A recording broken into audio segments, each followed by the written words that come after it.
Hello. Good to see all of you here today. Welcome to the Jaybefaunt channel. I am your host, James Fauntleroy. Beautiful Saturday. Welcome. Come on in. Have a seat. Look, I know some of y'all still in your pajamas. That's okay, because technically I'm still in my anyway. Good to have all of you here on this beautiful Saturday morning. I am your host, James Fauntleroy. Good to see you. Just to let you guys know, the Jaybefaunt channel is available on all major podcast platforms, so go ahead and subscribe to me there.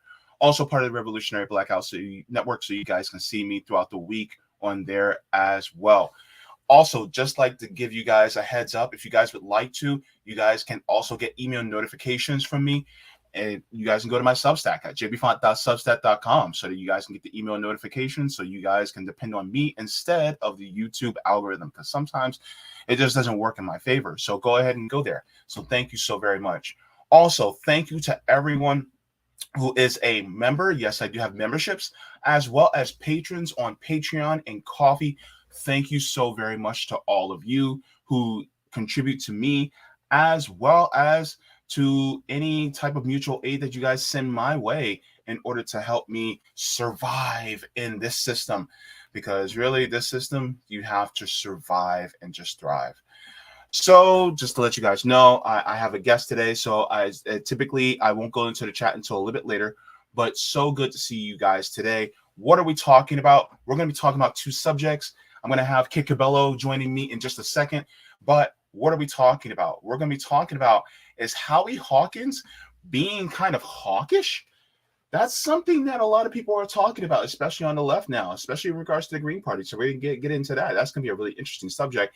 And Professor Lightfoot. Why are we saying Professor Lightfoot? This is going to be an interesting discussion I can't wait to get into with Kit, because I'm like, what in the hell is going on, Kit? By the way, I've been saying his name a few times, and I'm ready to bring him in. Kit, good to see you. Cheers and salutations. Good to see everyone else here as well. I hope everyone is enjoying your weekend. Hey, sit back, relax. Let's hang out with JB. I mean, come on. This is the best fun you're ever going to have. So why not join in, share this content on social media, give it a like.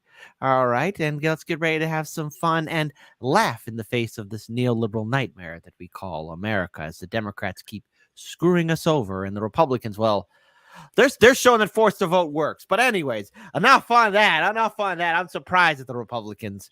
Sometimes I'm just like, if only we had lawmakers that cared about us as much as the Freedom Caucus cares about their issues. You know, I mean, geez, If oh well. only. I If mean, only. If only.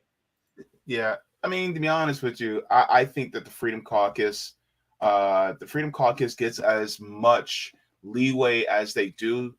They get as much um, they get as much power as they do only because they're sympathetic to the corporate dictators. Mm. So it's like, well, we're fine. We just want things to be more fair, and we're just sick and tired of the wokeism. That's pretty much all it is to me, Mm-hmm. And it's like, I yeah, hear you. that's all you really stand for. Then they can give you some levity, they can give you some leeway with that. I again, because I don't want to get too off subject. It's just what really stands out to me is that once again we're seeing something like forced to vote work. We're seeing a speaker in a leadership position. Mm-hmm. He made this video, Case Study QB posted it, where, oh no, we're Mm-hmm. not fighting. I'm glad we're having discourse. It's sort of like, the person getting picked on by the school bully. No, he's actually my best friend. We really get Mm-hmm. along. I'm sorry I'm missing two of my front teeth. I just walked into the wall. It's just, I would expect more from these quote unquote Democratic lawmakers. I did have a high expectation, and they never set to surprise me on just how spineless and gutless they are.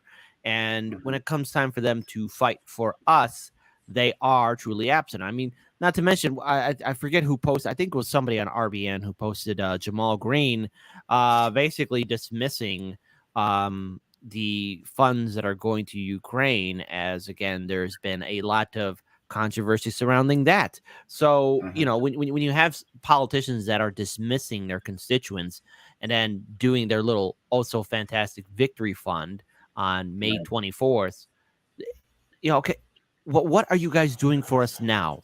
Why should I support you? Why should I get in line? Because what? You tweet out things I like or like to hear about? Okay, but I want to see action. That's what I want to see. I want to see action. And when you have these sycophants that carry water for the Democratic Party, again, what is the solution then? I have to vote for Biden? I have to vote Democrat? Why? I'm getting nothing in return. And then I'm getting yelled at by being called a racist or a misogynist or a fascist or somebody who just wants to help out Trump. No, I don't want to help out Trump. I don't want to help out the Republicans. I don't want to help out the Democrats. Neither party has my best interest at heart. So, Mm-hmm. what are all of you people in the vote blue, no matter who crowd got this time? And yeah, everyone's touting, oh, Trump's going to get indicted. This is it. This is it. There's a 50-50 chance he could walk away from this too. Every time everybody tries to say like, oh, this court case, this indictment, that is going to bring down Trump. And you have AOC and the Democrats and the liberal media cheering it on. I'm thinking, okay, well, you guys make yourselves look like Wile E. Coyote, as once again, Trump being the roadrunner outsmarts all of you. And then, oh, is there anything you're going to do for us? Or do you just have to keep on going after Trump like a cheap Saturday morning cartoon villain? It's just enraging to me. It's kind of interesting how you touched on a point, and I'm thinking about this, is that politics is transactional. And when you're somebody in business, you're trying, especially capitalists, they try to get the most bang for their buck, right?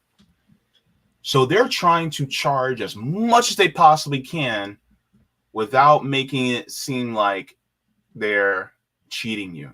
Or if they can make it seem like it's a great deal while charging an exorbitant price, then they'll do that. The Democratic Party, when we actually try to do business, right? We try to actually really negotiate and go, all right, you want this? Okay, these are our demands. Then that's when people go, you're being divisive. You're being you're having a purity test, right? That's what they'll say. Why are you being so harsh on them? And that's when we go, it's business. It's politics. Agreed. You said that you were going to do this if you went in there. You said that you were going to back these certain positions up. and yet you don't. And now you're getting mad that we're questioning how you do business?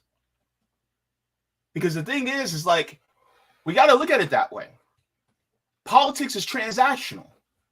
So if you're not actually going to do anything for us, then why should we, like, for instance, I own a business, I conduct bad business, and then I get pissed off at people for writing a bad review? I'm sorry, don't do bad business. People won't write a bad review. And now you got a lot of us that are going, you know what? The entire corporation of the Democratic Party sucks. Guess what? Don't go there. Go with a different company. They can do the same thing for a better price, and they're going to do a better job. But then people go, "Oh my God, you're being so divisive by telling people to stay out of the Democratic Party." I mean, why would I endorse a private organization that doesn't give any of its members any type of say-so? Precisely. You know how I would compare. I'm glad you brought up business and cooking, and I don't know if you brought up cooking, but for some reason, as soon as you brought up business and giving a review to a place, I just thought I automatically thought of Kitchen Nightmares, and this is the perfect analogy to describe the Democratic Party. Amy's Baking Company, from Kitchen Nightmares with Chef Ramsay. I don't know if any of y'all remember that. Amy's Baking Company, the couple that were just, Chef Ramsay was like, "I can't help you. I can't help you." That's the perfect analogy for the DNC. They think they're holier than thou. They've already admitted that they picked who they want to be their nominee behind closed doors. They already have the super delegates. And while, yes, some vote blue no matter who people were, I got a few messages and even talked to a few people who are still diehard Democrats. And they're like, well, actually, the super delegates don't play such a major role. Well, they do play a major role at the end. And the Democrats still pick who they want at the end. You, the voter, play no role. A Republican voter has more freedom than a Democratic voter in their primaries. Okay? The super delegates in the DNC have the final say. The establishment has the final say. Biden's not doing any debates. The Republicans have to do debates right now. Now, again, they are taking notes from the DNC of signing the oath loyalty paper that the candidate will endorse that all candidates will endorse whoever the nominee will be. So I hope Trump doesn't sign that paper. I think that piece of paper is worth of crap. Republican voters, just remember, if you want to be like Democratic voters, your party's leaning you down that way. What's it like? Tell us what it's like when you get your super delegates too. I mean, I don't care because I vote independent, but it's going to be funny to watch. Mm-hmm. It is, man. And there's a lot that has been going on. And so, all right. So one of the things that we're going to talk about. Oh boy, here we go. Oh gosh, this is going to be interesting. So I wanted to start off with Hawkish Hawkins. Howie Hawkins. Oh boy. Is former presidential candidate of the Green Party for 2020. Just full disclosure, I did vote for him, but I didn't know he was like this until now. So I have to say, in the interview that I did with Howie Hawkins and also with Primo Nutmeg, who also or Primo Radical now, he also did an interview with Howie Hawkins, and especially with the stance for Julian Assange. I mean, it kind of threw me off. I would say that the Green Party in 2020 not only spectacularly failed miserably, but I urge everyone to check out Nico House's channel and follow his previous work that he did in regards to the Green Party rigging up their primary. Mm-hmm. I mean, no one talks about the 2020 Green Party primary and how odd that thing was going, because it was almost like a click copy version of what was happening in 2016. But there you go. Mm-hmm. So let me show you guys. I took a screenshot just in case he took it down, but I don't think he did. I don't think he took it down. Let me check.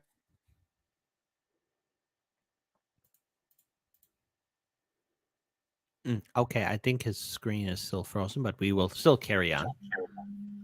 Yeah.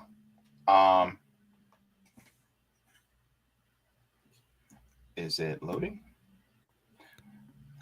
It I should. want to show the actual. Yeah. Jeez Louise. This guy. All right, so let me share with you guys. Share my screen really quick. Hmm.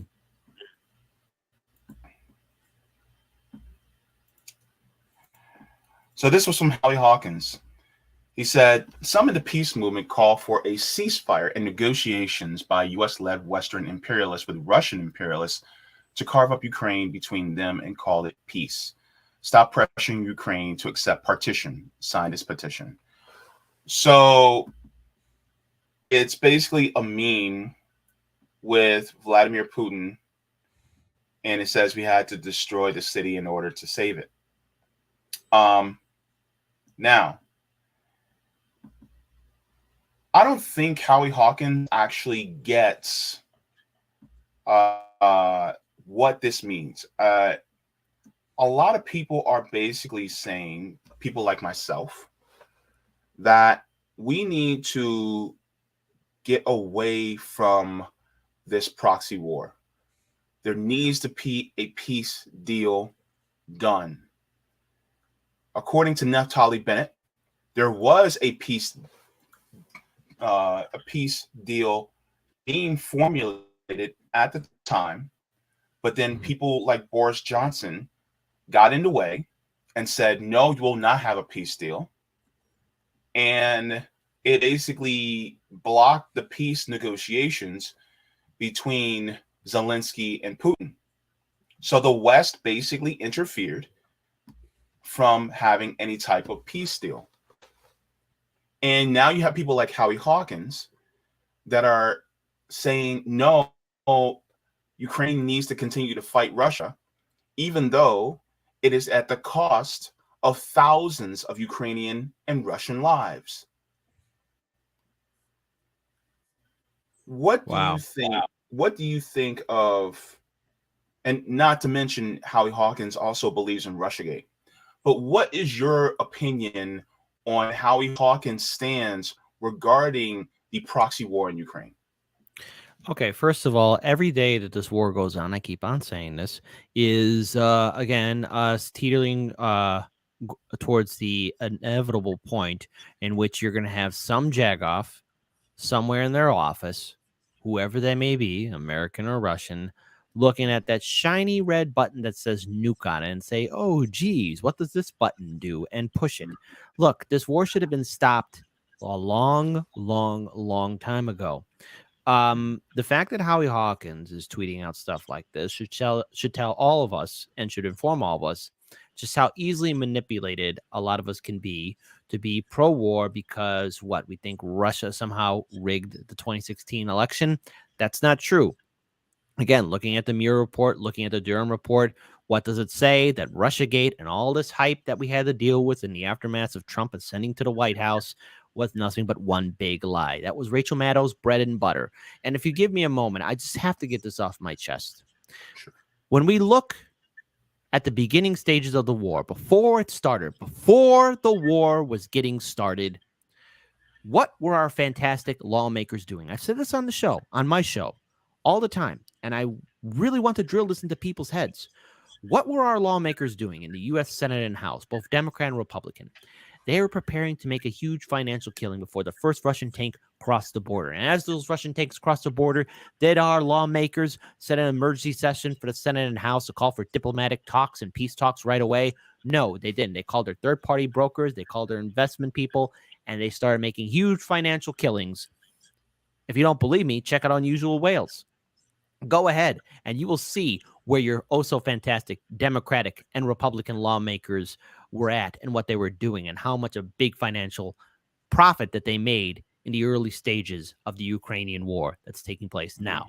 So, in other words, it's all about profit. Hey, Howie Hawkins, look, I'm all for third parties. I know that the People's Party has its problems. I know for a fact the Greens have their problems. But when you start parroting the stuff that you hear from the Democratic Party and from corporate media, what makes you think there's going to be an influx of people that want to support you when you're sounding exactly the same as everybody else in this neoliberal nightmare.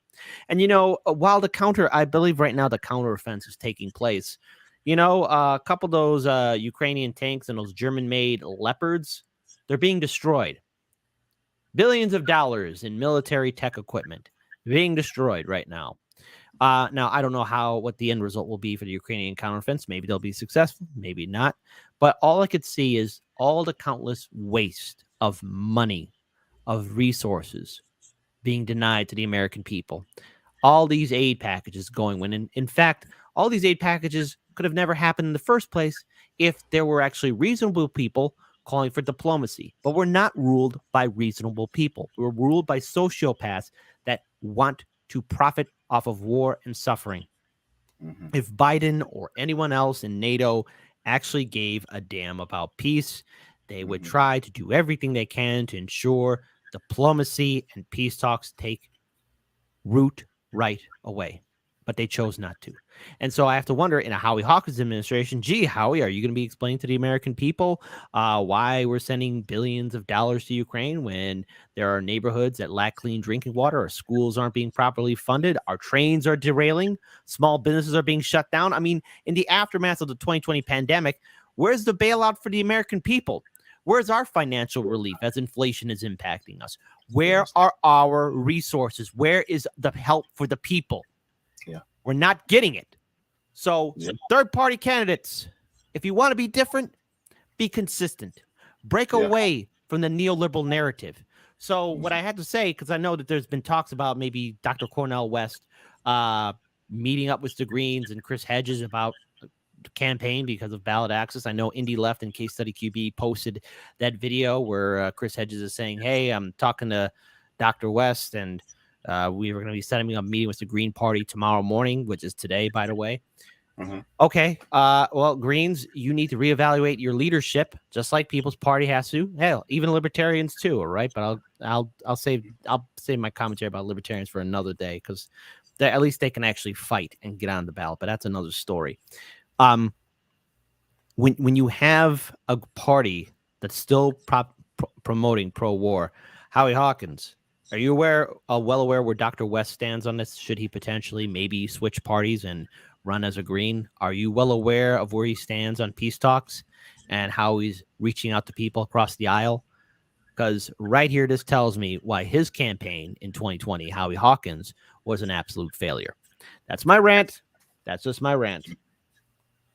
There's rumors of Howie Hawkins actually running in 2024. Just letting you know. Oh, God. Great. So the dime store version of the chicken lawyer from Futurama is going to be running again. Awesome.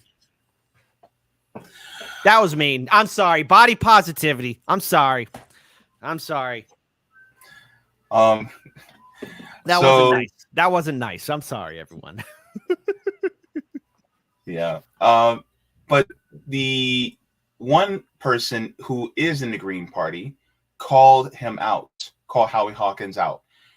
And I've had this person on my channel before, and she is very cool. And I consider her a friend of the Jaybefaunt channel. And this is Delia Barrios. She ran for the Green Party. She ran under the Green Party for Texas governor. And this is what she says to Howie Hawkins. She said, quote, "You are the worst candidate. Tell the people that you wouldn't share Texas lists with me because your campaign manager wouldn't let you. This was you last week who is paying for you to fly to other nations and stare at your phone during important meetings." And she actually has a picture of him, at his phone during a meeting, and he was flown by the Green Party. So, and the part about Texas lists is, I'm going to say for now, alleged, because I don't have the details of that. But at the same time, this is what Delia Barrios is basically saying. And this is sad because now you have people who are within the Green Party that are actually saying that, yeah, we don't like him either. And it's like, isn't the Green Party supposed to be a pro-peace, anti-war party? I mean, that's what I was under the assumption of. And so, while knowing, I'll admit, I don't know as much as other people regarding the issue of Ukraine. I don't know as much as Nick Cruz or Denny Haifong. I don't know as much as maybe they do, or somebody,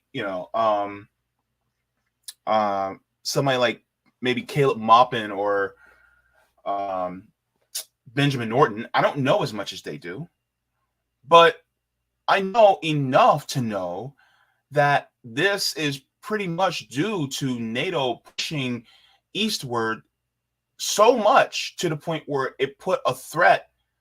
It basically threatened, Russia. And so if you continuously come at my house with guns closer and closer, that threat becomes higher and higher.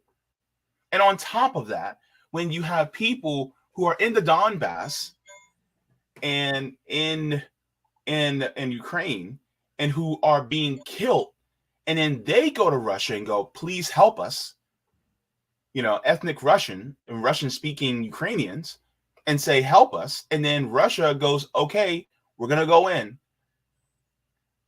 On top of all that, because they're being influenced, because the people against them are being influenced by the West through a coup. I mean, yes, Russia's at fault, but they were pushed to that position. So while knowing that, and trying to engage in peace talks would be the best solution. And for somebody like Howie Hawkins to say no peace talks, just Ukraine needs to defeat them with the power of the West behind them. Do you want a nuclear war? Because that's how you get a nuclear war, Howie. Howard, we need peace talks, Howard. We're not going to continuously fund this proxy war while giving billions to Lockheed Martin, Northrop Grumman, Raytheon, and all the other companies. And then you have these politicians who you're supposed to be against that are also getting dividends from these same companies. Howard. When we look at what's happening right now, especially as the counteroffensive is taking place, remember, maybe Howie Hawkins is consuming the neoliberal media, especially when we're given such titles as, well, maybe a exchange of nations who want to launch the nukes. Maybe a nuclear winter isn't so bad after all, because they've been posting early a few months ago. They were posting articles like maybe it won't be so bad. Let me let you all in a little hint. See these cell phones, see these computer screens, see me and JB and all of you in the chat, all of us talking. If the nukes start flying and the mushroom clouds are in the sky, that's it. We're never coming back to this point in technology. All the resources dragged out of the earth to make this, make communications the way they are, the way the societies are the way they are. There's no going back to that. It's never going to get rebuilt. Many areas will be uninhabitable for humans. The survivors will envy the dead. Humanity will stagnate back to a time in which before we ever had even indoor plumbing. So, as far as I'm concerned, if people are in such a super fast rush to go ahead and have this war escalate, know this. A lot of us will not be there at the finish line. It is downright disheartening when you see people saying continue the war, or, oh, wow, Russia is getting invaded, or, oh, here comes this Ukrainian counteroffensive. And then on the other side, oh, look at all these Ukrainians. All I'm thinking is all the lives lost, which I got to quote Donald Trump, probably the only reasonable person who's saying, I want people to stop dying. He said that in the CNN town hall. Again, I don't know how authentic Trump is. The man is a perpetual liar. That's all he is. But when he's saying, I want people to stop dying, and he comes off as more reasonable and not as unhinged as Nikki Haley, then I got to say, okay, Trump's the only reasonable person here, because maybe he sees the big picture. Maybe he's like, I don't want my favorite places, and I want my golfing area, my resort, Mar-a-Lago, to become an irradiated wasteland. Okay, Trump, selfish reasons, but okay, the rest of us get to live too. It's just how pathetic it is. The Green Party, you're supposed to be the anti-war party, the peace party, right? I mean, that's your MO. That's how you operated. That's what you're all about. And now I'm hearing all these former anti-war people, all these activists. Hold on. This just came out the jar. All of these anti-war activists who kept on screaming and marching in the streets. Trump is going to cause World War III. Now they're all cheerleading for it. More weapons, more money. Hey, stupids. We're suffering through an inflation. And right now, while you're in your nice little house, drinking your lattes and posting on social media, oh, this indictment's going to bring down Trump, we're edging closer to the extinction of the human species and an absolute financial collapse. Priorities? No wonder, as it stands right now, a lot of these activists and people are quiet. They never meant a single thing. They never were consistent in where they stood on the issues. And that goes for everything. The kids in cages. Hey, Rob Reiner. Hey, fathead. Those kids are still in cages. You going to get in your car? I remember when he tweeted out, hang on, kids. We're going to come and get you. Hang on. You're going to get out of those cages. Or then all the people saying, we're going to protest in the streets if Trump gets rid of Roe v. Wade. I don't see any of you out there. Where are you? Oh, none of you believe a single goddamn word you said. Now the anti-war people. Oh, we need to have this ongoing war. We got to give them more tanks. Release the leopards. That's why I have a lot of harsh criticism towards the activist community, because I remember interviewing these people. And I remember interviewing them, especially the anti-war group. And every time in downtown Chicago, they'd start somewhere and then protest right in front of Trump Tower. And I always ask, even Daniel asked him this too, like, hey, okay, what's the end? Okay, you do this protest, but what else? What else are you going to do? That's why I call people like Rome or Misty Winston one of the dauntless fews, Jose Vega. I mean, at least they have consistency and actually have follow-through. That's a key word, follow-through. Mm-hmm. They are the exception. The general rule of most of those activists from 2016 to 2020, and even now, they're just going along. They're just going along with it. They're just LARPing. All these people saying, "Oh, we're part of a resistance." What you were afraid of Trump was doing, Biden is doing it. So all these people who said, "Oh, we got to resist fascism," you know what? I look at those people the same way I look at people who say, "If I was alive during the Civil War era, I would have helped the slaves. If I was alive during World War II, I would have helped the Jews escape the Nazis." No, you wouldn't. No, you wouldn't. No, you wouldn't. No. I raise a huge eyebrow when I hear somebody say, like, and I actually had somebody say to me, "Well, gee, Kent, what would you do?" I'll be like, okay, well, let me tell you something. If I was born and during that era, during the Civil War era, or during World War II in Europe, I would not be who I am now because of the events in my life made me who I am right now speaking to you, JB. So I don't know what kind of person I would be during those two time eras. I hope I'd be a good person. I hope I'm reasonable enough.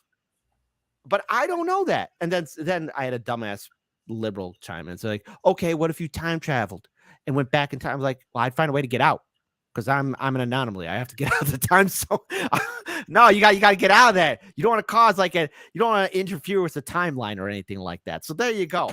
I mean, that's really how I view things. It's so stupid when you see people like Howie Hawkins then promoting all this ongoing war.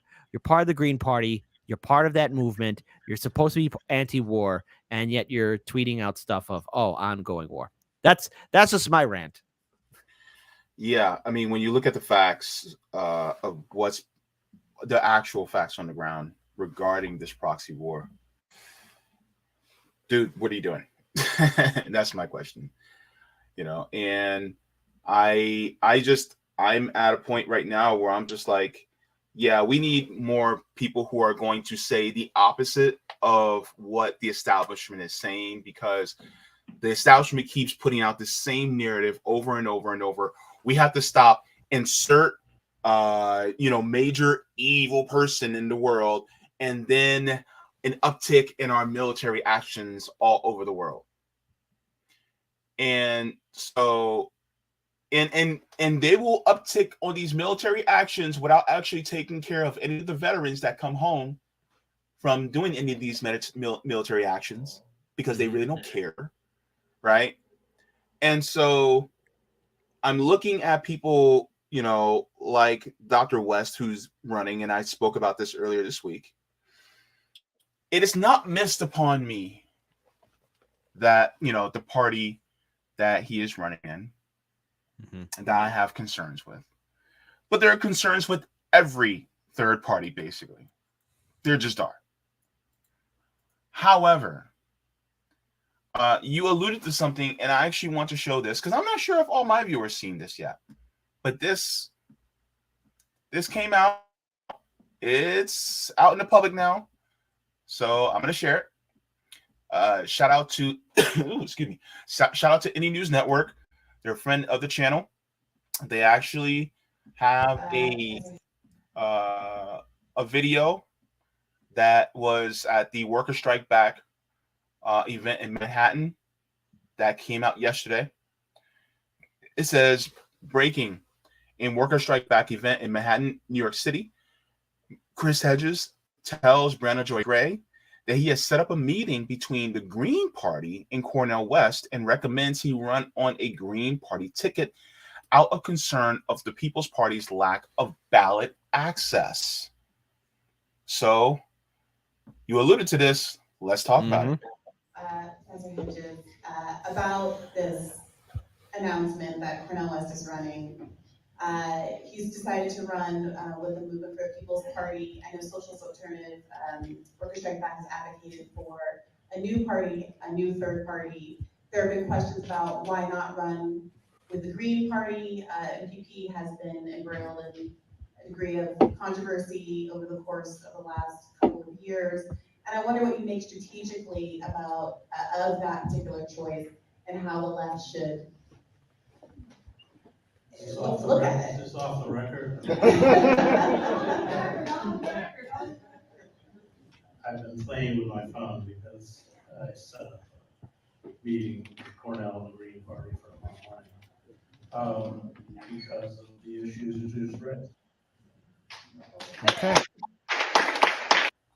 So right there, he just said that he set up a meeting with the Green Party and Dr. Cornel West for the same issues that she just raised. Very good. I think that's fine.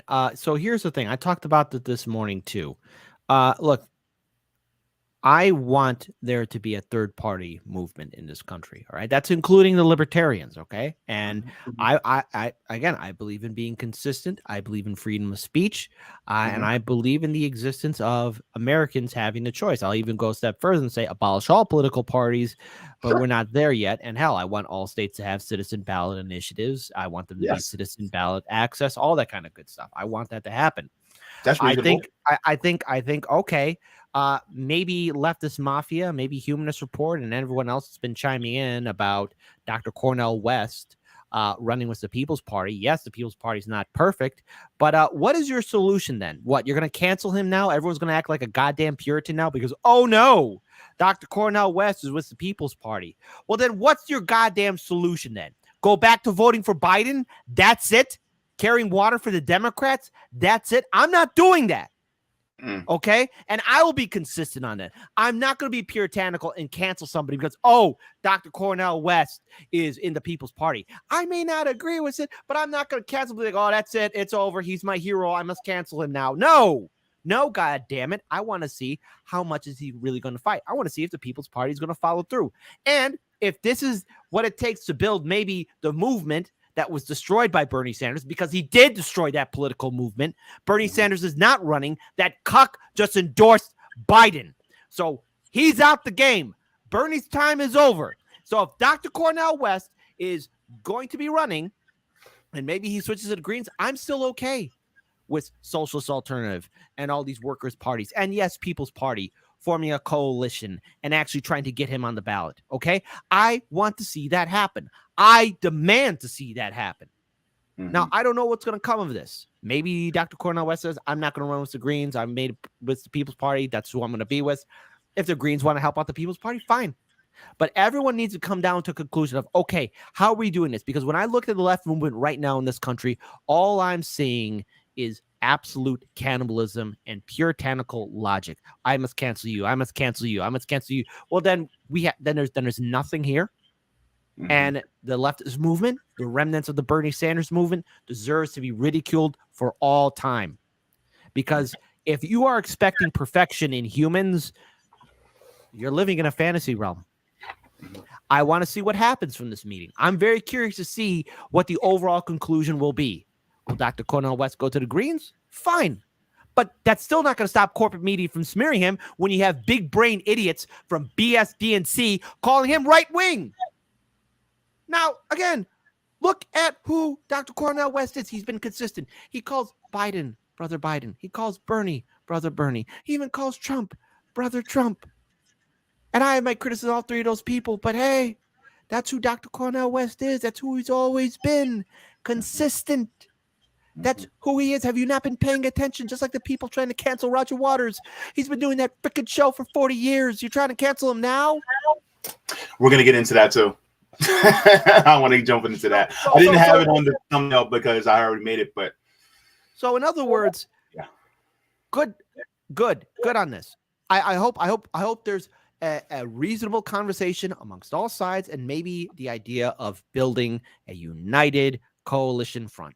I hope that happens. That's the best case scenario. I want to see that happen. And for all these people saying this person must be canceled, this person must be canceled, pretty soon you're going to be by yourself in your little echo chamber. And I will not tolerate that. I do not tolerate puritanical logic. And the reason why I don't tolerate puritanical logic is because that puritanical logic is embedded in American society. Who were the Puritans? They were the goddamn freaking Pilgrims. And before anyone else says, oh, the Pilgrims were persecuted, no, the people of England told them to get the F out. The Puritans, when they were in power, canceled Christmas, forbade people from drinking, smoking, all this stuff. No fun. They told the Pilgrims to get out. That puritanical logic of work, get closer to God, or you have to be like us, or else you are excommunicated. What kind of life is that? What kind of mindset is that? That's boring, pathetic, and it shows a sign of weakness to me. And there are people like that in the left and in the right. Get over yourself. Nothing's perfect. Mm-hmm. Now, let's continue because he goes further.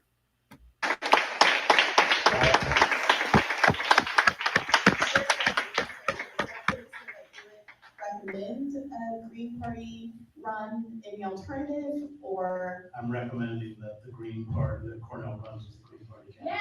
Yes. Woo! Yes. Yes. Yes. Yes, please. Just an aside.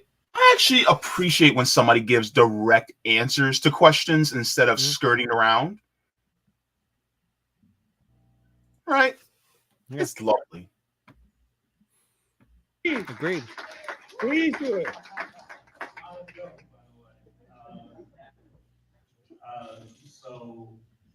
But yeah, I share all your concerns, and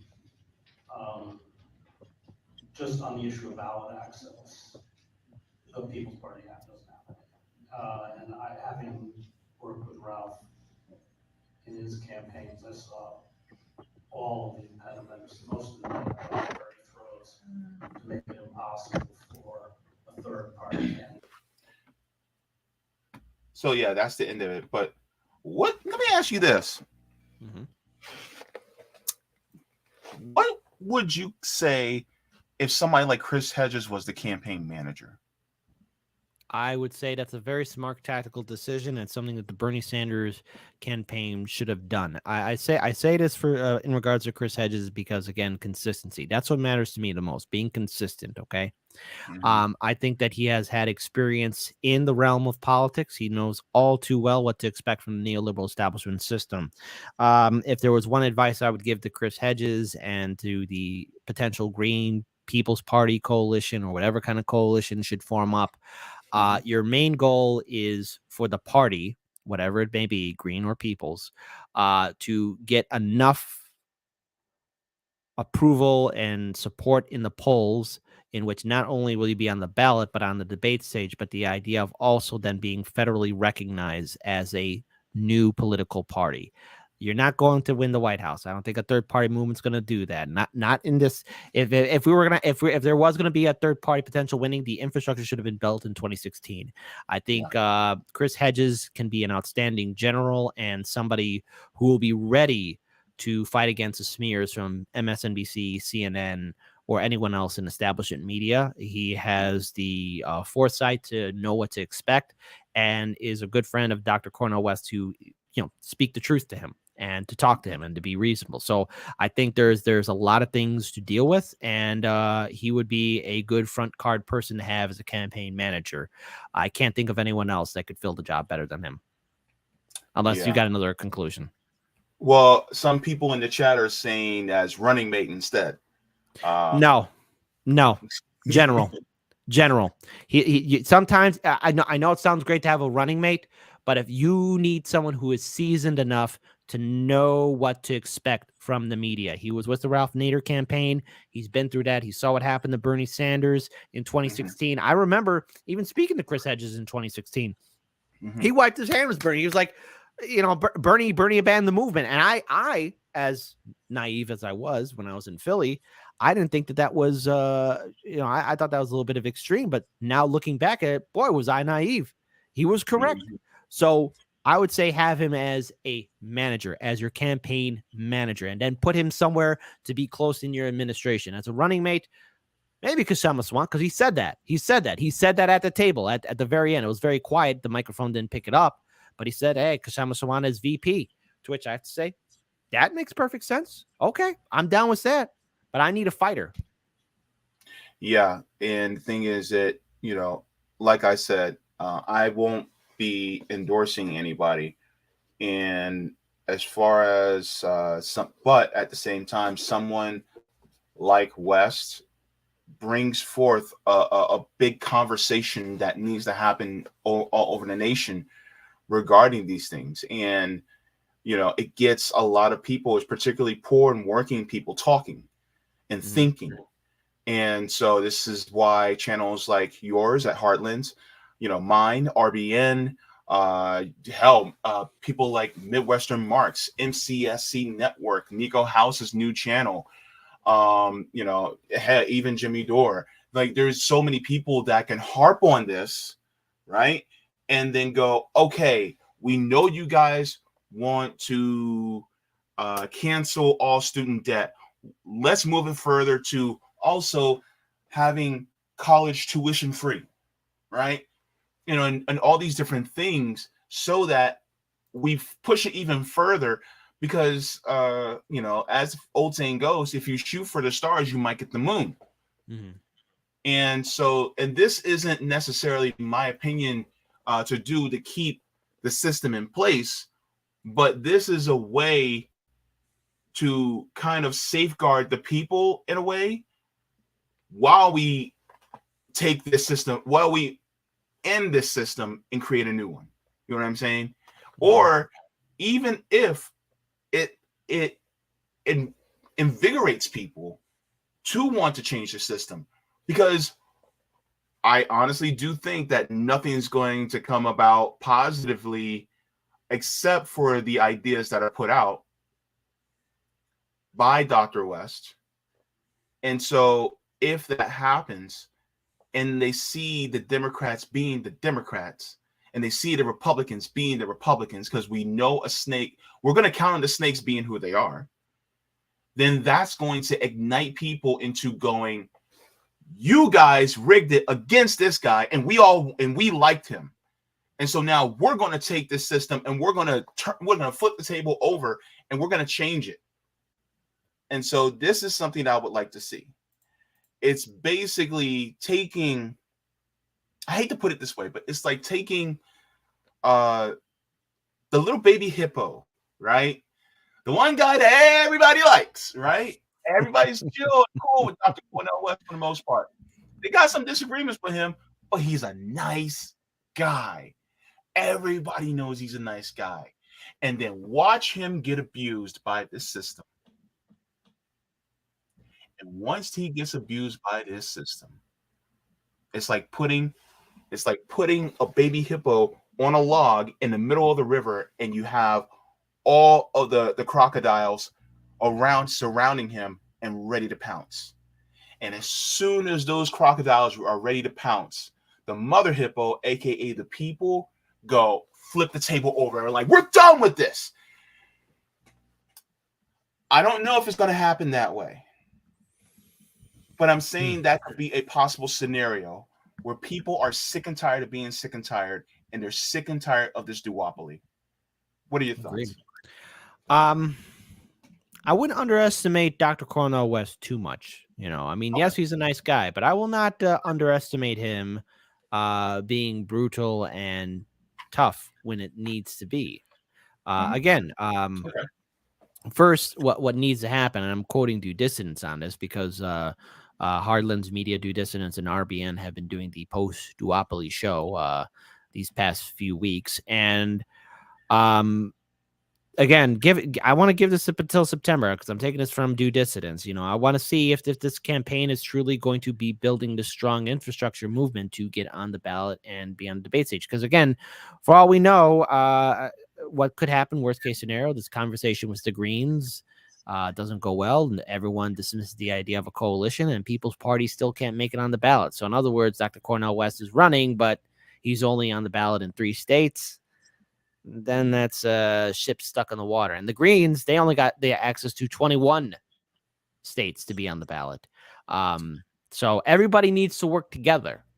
And the only person that can lead it would have to be Dr. Cornel West and his ability to unite people. And look, when push comes to shove, people will surprise you. So maybe people will say they've had enough. Maybe his messaging and campaign is enough, but the thing is, he has to build that infrastructure up now, in order to make an impact amongst potential voters. But the main goal isn't winning the White House. The main goal is getting your party to be recognized federally so it can get the proper funding. Yeah, I think it's supposed to be at least 5%. I think you need to get 5% of the vote. Yeah, you need to get 5%. Yeah, you need to get 5. No, actually, you got a little bit. You got. If anything, knowing third parties and what they have to deal with, you got to at least get higher than that. Yes, 5% is the threshold, but you want to shoot a little bit higher than 5%. You want to at least get higher than that. Yeah, shoot for 10 or shoot for 12 at least that, and that's an astronomical number, and that is a big number and a tall order to ask for. And same thing too in regards for approval rating or being recognized by voters. You want to get at least above 15%. So that's what you have to do, and that's the arduous task that Dr. Cornel West's campaign has to do. Same thing, and look, I would say this to the Libertarians: look, your main goal isn't winning the White House because that ain't going to happen. All right, it won't happen unless something really stupid happens. But I'm not going to do a what if because that's insulting the audience. You have to be recognized on the national level, and you have to get then that federal funding. So Libertarians, Greens, People's Party, quit screwing around here. I'm your biggest cheerleader, but I will be the same person to also call you out on not doing it. And by the way, my state, the Greens are not on the ballot. In my state, the People's Party is not on the ballot. My state is notoriously draconian to third parties. All right, a Democratic candidate or Republican candidate has to at least at the bare minimum get 2,000 plus signatures. Greens and Libertarians, and yes, even you, People's Party, have to, if you want to be secure, at least with Illinois state laws, get around 30,000. That's the number you have to do, because what Illinois will do is like, oh, this person didn't sign their name properly. Oh, there's no I here. That's wrong. Oh, the T isn't crossed. This A looks like a B. You might think I'm exaggerating, but in all my previous interviews that I've done with my colleague Daniel towards third parties here in Illinois, the story is always the same. It's extremely harsh and brutal, and usually the Illinois Greens and Illinois Libertarians have to go to the Illinois State Court just so they can secure their names to get their candidates on the debate stage or on the ballot. Yeah, because these two parties, especially the Democrats, do not like democracy. And neither do the Republicans. The Republicans are more than happy to do bipartisanship work to stop a third-party candidate from being on the debate stage. And that's why you need someone like Chris Hedges as a campaign manager, so he can swim through that sewer that is American politics. Yep, he can definitely make sure that they dot their I's and cross their T's. Mm-hmm. Oh, my goodness. Oh, yeah. So there was something that you mentioned earlier in as far as being about canceling, and I going to have this. I wasn't going to talk about this, uh, but at the same time, this is breaking news. It happened around 11 a.m. this morning. So if anybody watched our coverage on Sabby and JB show on Thursday night, we actually went over the the response by uh, Roger Waters in response to him being quote unquote anti-Semitic because of his show that he's been doing for over 40 years. And it was recorded through Double Down News, which they actually have some really good content. Yep. So if you guys do not follow Double Down News, I actually recommend that you guys follow Double Down News as well. But this was what we saw this morning, and I screenshot it, and it's still down. It says our interview with Roger Waters, which reached over 1.5 million people, has been deleted. This is extremely disturbing at Twitter. At Elon Musk, can you please help explain and reinstate the video with Roger Waters? That video that I shared on Savvy and JB show last night was deleted. It's not the first time Twitter's shown its hypocrisy. I mean, Case Study QB's channel is still being goddamn censored, which is stupid. So, yeah. I mean, Elon is, again, he's taken his hands off approach. I mean, he still owns the thing, but he has a new person as its CEO. So, Elon, you might want to fix the damn thing, because there was nothing controversial that Roger Waters said in that video. I didn't mean to cut you off. Go ahead. Yeah. And oh, wait. Is it back? It's back. Hey! Holy crap. Hang on. I think enough people let a big stink. Hang on. Let me share my screen. As they should. It's should. Back. It's back. Okay. To cancel Roger Waters. Why aren't there real journalists going, hang on a minute, this is bullshit? Maybe we just said it. Isn't That's that right. Great? Roger Waters is uncancelable. You know, I actually on Thursday night last week, I actually did a movie night, and we actually played the movie The Wall.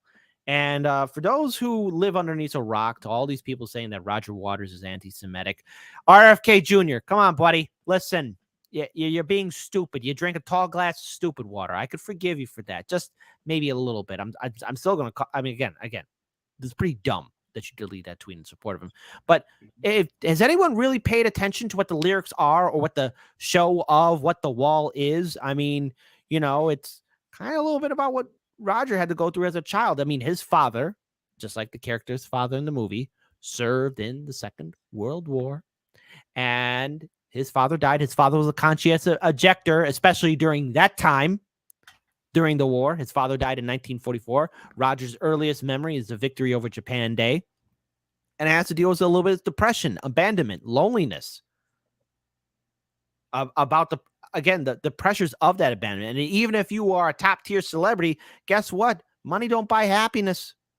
So for all these people wanting to cancel it, do you understand music? Do you understand lyrics? Do you understand what things are about? Or are you just listening to it or just watching the show, not paying attention to the words in the lyrics? Because that's the thing. Like even before I, became who I am right now, I mean, you listen to music, to the lyrics. What is being told to you through song? Do you understand? All these people want to cancel him, saying, "Oh, Roger Waters is wearing a Nazi armband." No, it's two hammers crossed. It's satire, making fun of the Nazis and the fascists. That's the key word, satire. Not that him embracing it. He's making fun of it. He's calling out how ridiculous fascism is, how ridiculous the Nazis were. And you got me and JB and everyone else who's standing in solidarity with Roger Waters explaining it to you. No one has an excuse unless they're really stupid and lack critical thinking. And unfortunately, I think we're in this day and age where people are just incapable of thinking for themselves and going along with the herd. So shout out to Roger Waters. I hope he keeps on doing the show, The Wall. And I know recently now there's been some pushback about him doing the show in Brazil, to which I have to say he's been doing the show for 40 fucking years. 40 years. And now it's so bad. JB, it's going to incite racism. It's going to start a new fascist wave all across the world. Oh, heaven forbid. God forbid. Roger Waters does his show because it's being anti-Semitic. Get out of here. Nutless wonders. So I'm going to share something that I didn't get to share on the Sabby and JB show. And this is going to be very interesting. This is one of those moments where somebody would be like, ha, I can't believe that they actually did it. Okay. So this is also from Double Down News. Double Down News says, nothing to see here, just Israeli Pink Floyd cover band Echoes dressed in quote-unquote Nazi costume performing Roger Waters' The Wall live in Tel Aviv, Israel in 2020. What? I'm surprised the Nazis didn't take over Israel. What the hell? So I'm going to keep this muted because I don't want, to get a copyright strike. But look, this is in Tel Aviv in 2020. Oh my God. They're actually doing the show.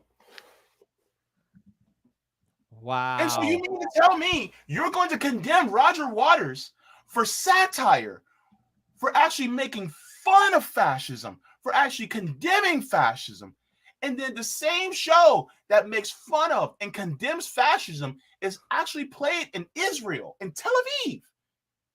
And yet now you're switching up and going, oh no, that's anti-Semitic. By the way, while I'm here, right? While I'm saying these things, if you're going to go after somebody for making fun or for satirizing fascism, then you need to go after Ralph Fiennes for playing a Nazi soldier. You need to go after all these actors and actresses that play Nazis. Right? Oh, and while we're at it, let's go after everybody that ever played a slave master in a movie. Let's go after them, right? I just thought of that because here's the thing. I can't help but laugh when people were trying to cancel Robert Downey Jr. for the character that he played in Tropic Thunder. I mean, that's on par with that. And I could see people being that brain dead. You played a slave master movie. It's called a character. Okay, all the characters in Django Unchained who were slavers and really brutal, right? Yeah, I mean, it's not like the director called action and some random white person got in there, said some racist things, the director said cut. No, it's called acting. The key word, acting, pretending to be something. But people really are that stupid because they went to cancel Robert Downey Jr. for Tropic Thunder. And if you pay attention to what Tropic Thunder is about, I mean, it's about the ridiculousness of Hollywood, the actors, the entire business, the entire cesspool that is Hollywood.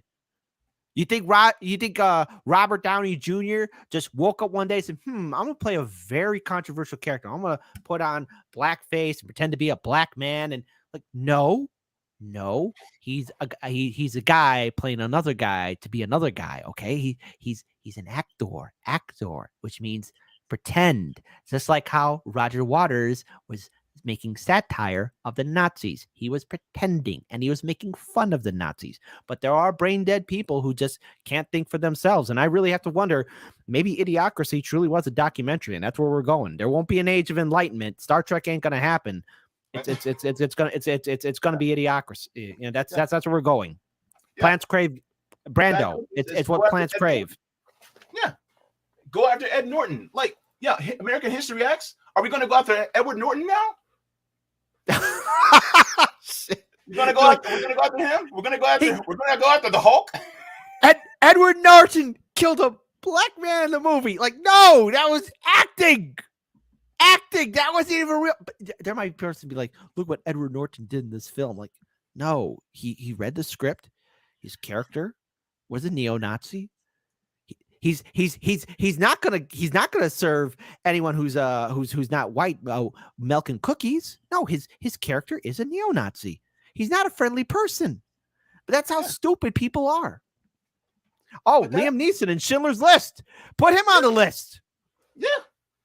The thing is like they're playing characters, and even oh my God, Jack from the Titanic. I'm forgetting his name. I don't know why. Leonardo DiCaprio. When he was in Django, he had huge reservations for saying the N-word in the movie. And Jaybefaunt came up to him. Him and Samuel L. Jackson told him, "Say it. It's part of the movie. Say it." Yeah, you're a slave master. You're Leonardo. You're pretending to be the slave. They weren't good people, those slave masters. Okay, and you're playing a really bad one too in Candyland. You know. And my thing is, like, if we're going to go after Roger Waters for satire, then are we going to condemn Stephen Colbert for cosplaying a conservative on the Colbert Report? Are we going to say, "Oh my God, he's a far right winger now"? I mean, he used to call oh my God, that guy from Fox News. He used to call him Papa Bear. I think Bill O'Reilly. Yeah, he used to call Bill O'Reilly Papa Bear. But it's satire. And they know it. Here's the crazy part. Here's the nefarious part about it. They knew it's satire. They knew it is. And they were the one clapping their hands in Tel Aviv in 2020 at the show. And now they're going, "Oh no, that's anti-Semitic." When in reality, it's not anti-Semitic, it's actually pro-Semitic. Because it's basically saying that no, we're not going to stand for fascism. And we're actually going to talk about how bad it is. And we're actually going to cosplay and talk about how bad it is and satirize it. And that's exactly what they did. And that's what Roger Waters has been doing for 40 years. 40 years. And so making fun of something bad is now doing that bad thing. Well, the thing is, look, a lot of these liberals, I've said this before, right? And I'm going to say it again because I think I haven't been saying it as much. But a lot of these liberals, these vote blue, no matter who people, these cancel culture people, if given the opportunity, they'd be just like Trump. Because secretly, they covet him. They want to be just like him. Secretly, Trump reveals how people really do feel. And a lot of these people who are part of cancel culture, a lot of these people who want to cancel us and censor, if given power, they would put people on lists. They would remove people. And I always have to question people, say cancel. Yes, are there bad people who don't deserve a platform? Absolutely. But they are their own worst enemies. Usually the only person who will do you in is yourself. That's the truth in life. You are your own worst enemy. So all these people want for cancel. Just remember, put them in a uniform. And they're more than happy to act like the guy, first name Adolf, last name Hitler, or either that be like Donald Trump or anybody else. They secretly covet that power. And by doing that, they hide behind the mask of neoliberals saying, we care about how people feel. Really? People are smart enough to make their own decisions. Listen to the lyrics. Pay attention to the film. Pay attention to the TV show. What is being said to you? Listen to the words. Just don't look at the pictures. Sometimes you got to turn your brain on. A story is being told to you. A story is being told to you. Listen to the music. If people are not going to, then you are in no position to be saying cancel this or cancel that, because I'm going to view you as a moron and I will treat you as a moron. Then the fact that there are people now worldwide, because this isn't just an American issue, it's a worldwide issue because people are saying cancel the show in Brazil. Do you not listen to things? Is everyone really gotten dumber? And if that's the case, there may be no hope for art. Look at Hollywood. I mean, right now it's creatively bankrupt. What are you expecting people to watch? What, the bad guy easily gets defeated? Oh, the bad guy doesn't say bad things or do bad things. Oh, you can't do this because that's controversial. What do you expect entertainment is and storytelling is? Sometimes you got to shock people Sometimes you got to make people think and be critical. Yeah. Watch The Wall for those of you who are easily triggered then. Watch The Wall, listen to the lyrics, and you realize, oh, it's not about fascism. It's about depression and sadness and loneliness and the futility of war. If you watch The Wall, some of that imagery, I forgot how brutal it was, especially when they're showing the scenes of the battle. I don't want to spoil too much, but I mean, it's like, it's very brutal, and it shows how ridiculous war is and how much loss there is.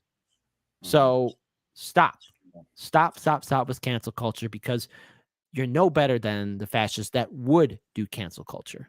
That's what I think of it. So you could say you're an ally, you could say you're a friend, but if you truly are an ally and a friend, you will not be part of censorship. But I guess, hey, anything for clout and name and saying, oh, because it makes me feel sad. Well, too bad. But it's not even really cancel. Like who are you really canceling though? Because, for instance, I know a few people who have actually been canceled. You do too. Mm-hmm. Where's Martin Luther King Jr.? Huh. He was canceled. Right? Where is Shireen Abdul Akleh?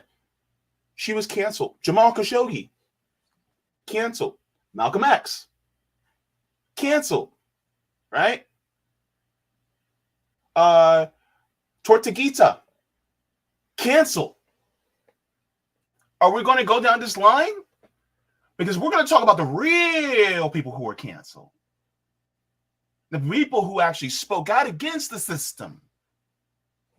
Tupac. So somebody in the chat mentioned Tupac. Right? And he was on a unification tour to bring the Crips and the Bloods together so that they can actually start, actually doing things for the community again. So if we're going to talk about cancellation, we're going to talk about really getting canceled. The people of Atlanta just got canceled with Cop City. See, a lot of times people talk about cancel culture when it comes to entertainers and people like that. I'm not talking about that. We're talking about the real shit, right? Mm-hmm. And so, and you're from Chicago. You know the history about the Black Panthers and the Young Lords and the Young Patriots. Canceled. And anyone trying to bring in reform in this city, canceled. Maybe not in the final cancellation, but this city's hyper segregated. So yeah, it's all too real. Yeah. And so the thing is that we have to focus on the things that matter as far as a direct influence over our lives. And so, look, the Haitian people are being canceled. The Sudanese people are being canceled. A lot of people don't talk about that. So that's why it's important to keep our focus, right? So that's what I think is necessary. But, man, now I'm going to regret doing this. We're going to go to the next story. Because last time you were over here, you had me ready to walk out on my own show. Oh, no. Kid? Yeah. I know it's coming. I just was you know when you're having fun and then finally you got to do some serious work, and it's like, oh yeah, we actually got to do the real work. Yeah, we got to do the real work. Okay. I really don't want to do this, kid. Oh god. Oh gosh. All right. Here we go. Before I get into that, I I'm gonna prolong this just 1 second. Be sure to like, comment, share, and subscribe. Hit that ring bell notification. That way you know when Jaybefaunt goes live all the time on his network. And the only way to support his channel, also, listen, if you cannot support him through YouTube Super Chats or through Patreon or whatever else he has within his show notes, within the description box below, please also share his content on social media. Your support will help him build up his channel and make sure that he remains consistent in providing all of you quality news and content, so that way you are informed to fight for a better future. Now more than ever, we need to have free voices like JB. That was my commercial. Come on, man. Come on. Tag it. You got to do this. Yo, number one, that was amazing. Hey, there we go. That's my radio voice back in That- the day. I still got it. That was Still got it. amazing. Oh, you still got it. That's what she said.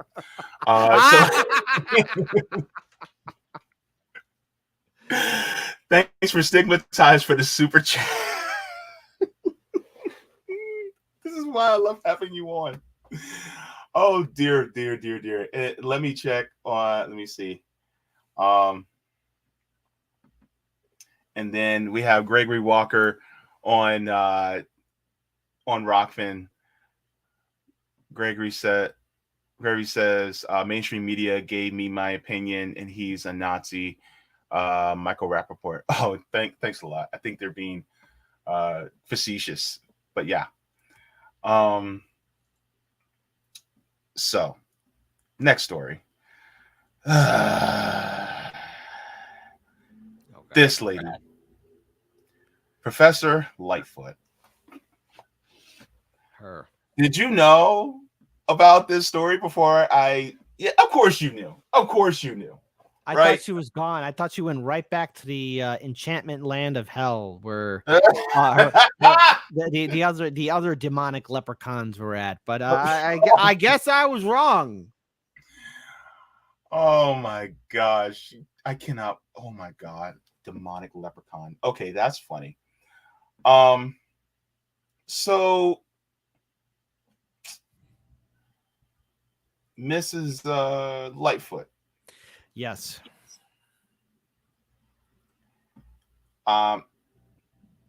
She's going to be a professor At Harvard TH Chen School of Public Health. God. Let's look at the article. Ex-Chicago Mayor Lori Lightfoot headed to Harvard to teach. One-term mayor. Dear God, are you kidding me right now? You know, that NASCAR event is still happening here in the city. It's going to happen. No. Chicago. Yes, it's still going on. And this But city's they gotta- this city's not prepped for it. There's a reason why there are large airports or big fields outside of Chicago to do NASCAR. This city isn't built. I hope people did their job for safety, because I see a disaster happening and it ain't going to be pretty. Anyways. NASCAR instead she focused on that instead of, I don't know, a UBI, because she said, the people of Chicago don't need it. She gave funding for that new police academy. Nothing for our schools. Mental health facilities still shut down. Lead in our drinking water. I mean, this mayor ran on a quote unquote progressive change, and then when she was running, she said she basically used a Biden line, like if you're black and you're gonna be voting for on these other candidates, we don't want you. Like, okay, fine. Miss, I'm in third place. Didn't make it to the final two. One-term mayor. It was more than just black people that voted against you. It had a whole coalition. Hey, remember that song by Nelly, Number One, where he said, two is not a winner, and three nobody remembers? Yep. Lori, Miss Lori, come on now. But she's got an ego the size of a galaxy. She almost got a limo driver fired from her job from a bad Yelp review, and the company had to look into it, and the company responded back to her, hey, all our limo drivers have private cameras installed within, and we checked it, and our limo driver did not use your bathroom. He showed up on time. He did not make a mess. He did not leave the car. You are giving a false statement. That was before she became freaking mayor.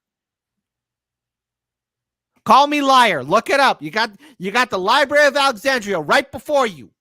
Wait, she could afford a limo driver before she was mayor? Let me go ahead and pull this up because That's she my gave first me- question. yeah, hold on. Lightfoot Yelp review. Hang on. This crazy Yelp review from the new Chicago mayor. This is from August. Limo company. Yep, I called it. There we go. Here we go.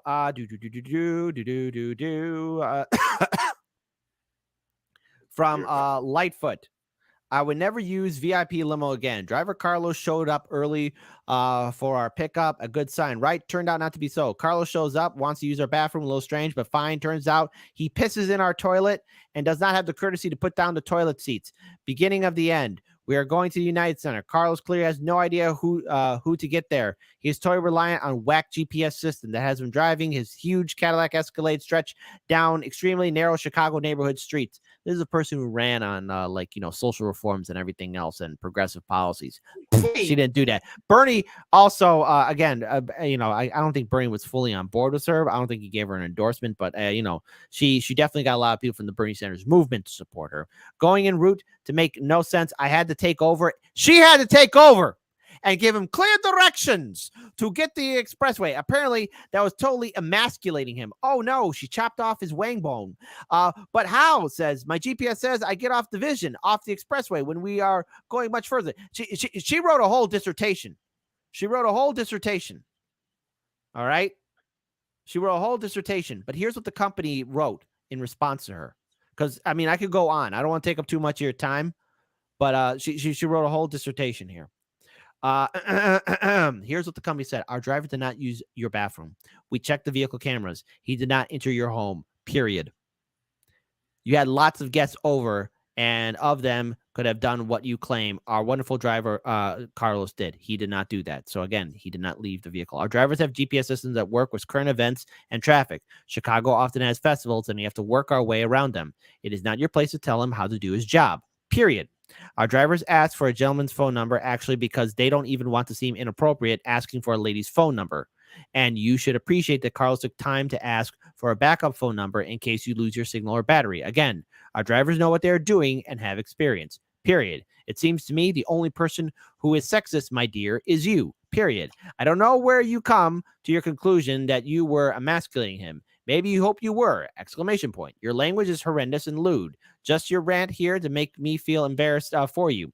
Also, wow, that's pretty insulting to refer to women who like to take a lot of pics at their events as dumb female. Your driver arrived early. He got you on time and safely to your event, period. Your credit card you provided on the contract was declining. Lightfoot's card, declining. We even let you use a different credit card for payment, comma, which is against our rules, period. And you received an upgrade vehicle twice the price of what you paid for without any upcharge as free upgrade from out company, period. I wish I could review customers like you. Find something better to do with your time, and you should appreciate great service when you receive it. So, hey, anyone's going to be taking Lightfoot's course, you're all going to probably fail it.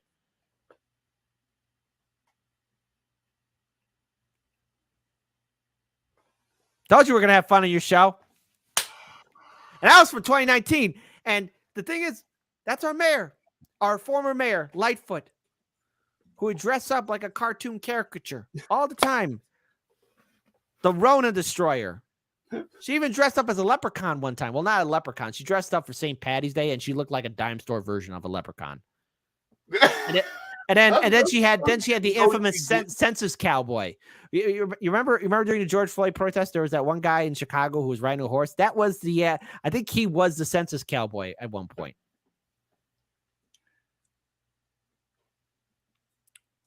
Let's go back to the story. Lori Lightfoot. Oh my goodness. All right. So let's get into the story. It says former Chicago Mayor Lori Lightfoot will teach a course at Harvard later this year on health policy and leadership, she announced on Thursday. Quote, I've always loved teaching, and the opportunity to get back to it is something I am really excited about.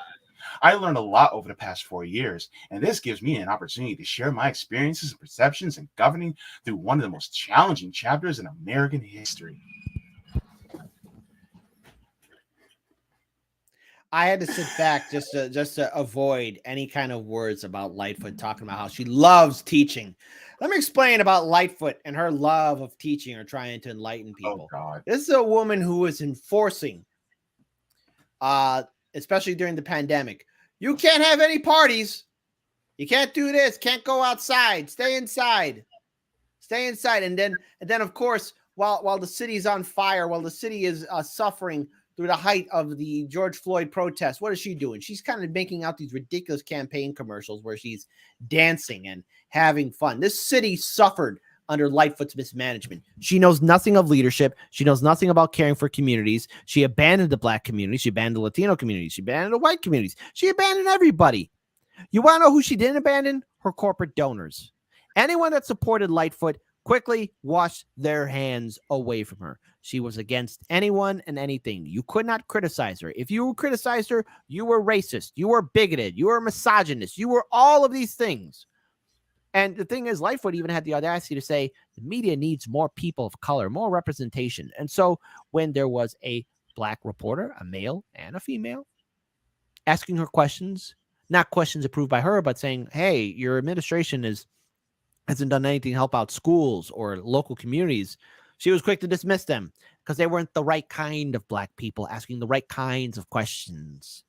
These are things that Lightfoot has done, and I'm only just scratching the surface because under Lightfoot's administration, she continuously do vanity projects. Even one time, even yelling at the Italian American coalition that wanted to once again put up Christopher Columbus, to which Columbus statue here in Chicago, and she was saying, "I have the biggest dick in Chicago."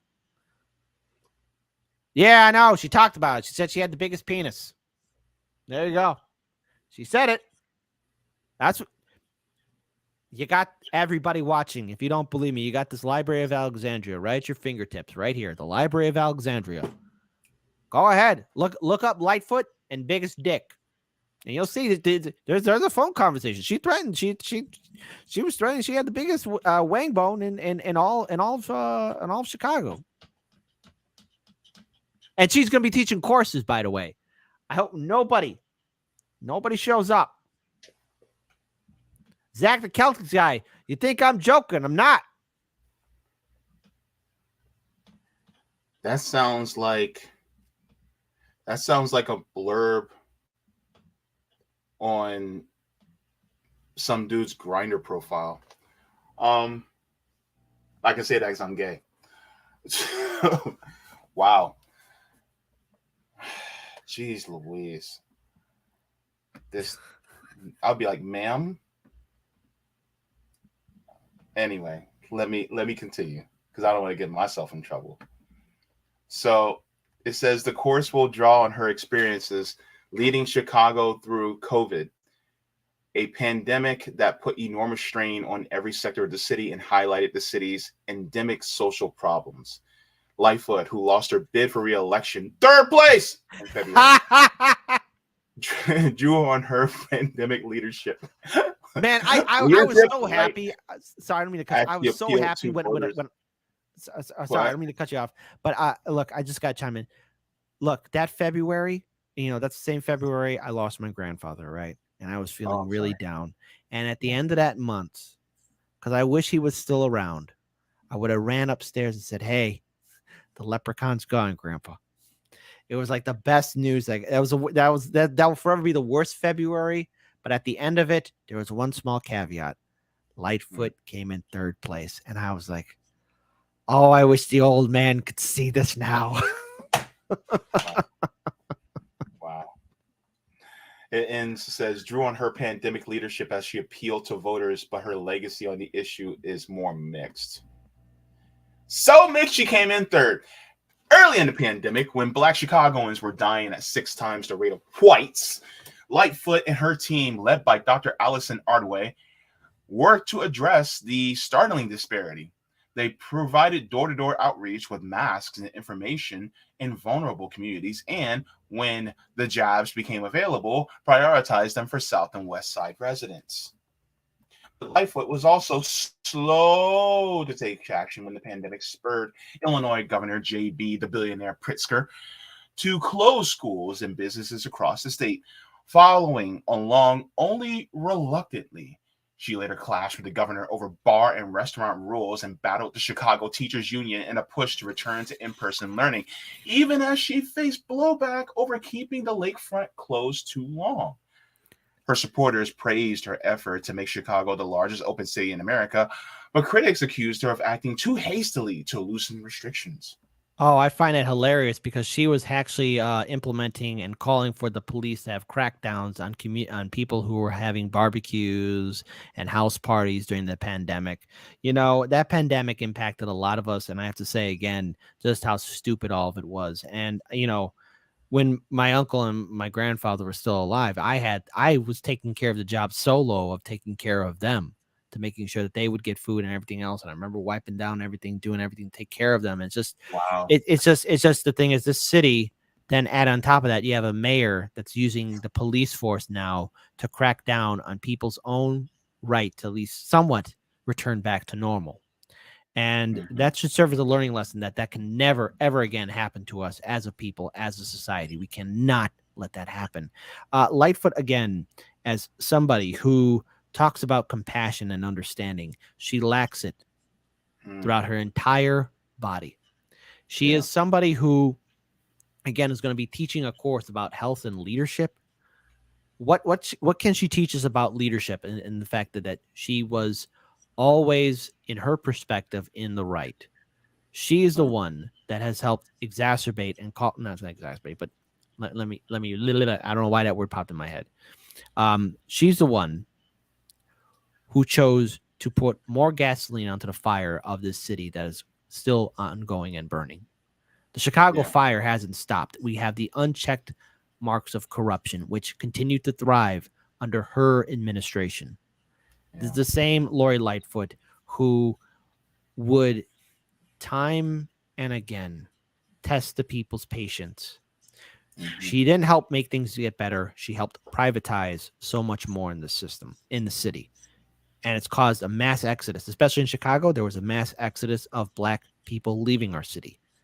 The gentrification still happening. So when I look at Lightfoot talking about how wonderful it is to teach, just remember, you know, during the pandemic when the schools were still shut down and the Chicago Public School Teachers Union were saying, well, wait a minute, the schools aren't ready. You know, guess what her kid was doing? Her kid went to private school, and those schools weren't going to be opening up anytime soon. So rules for thee, not for me. So she was still more than happy to open. And I get it, like open up the public schools. But see, here's the thing. The Chicago Teachers Union, the teachers, all right, because union leadership, I have some serious questions about, criticisms about. But the teachers, they're kind of left out there in the open, like, okay, well, we need resources. We need to get our kids back on track because a lot of them are drastically behind. Remote learning.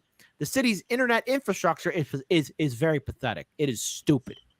It is pathetic on how so many homes and apartments lack quality internet to do that remote learning in the first place. So it comes to no wonder to me here in the city of Chicago why a lot of students are still far behind. Did Lightfoot do anything to help out? No, she didn't, because she's petty and thin-skinned and will never help out teachers. Wow. Yeah. Thanks for that revelation, especially regarding how she was in the city. Let's continue.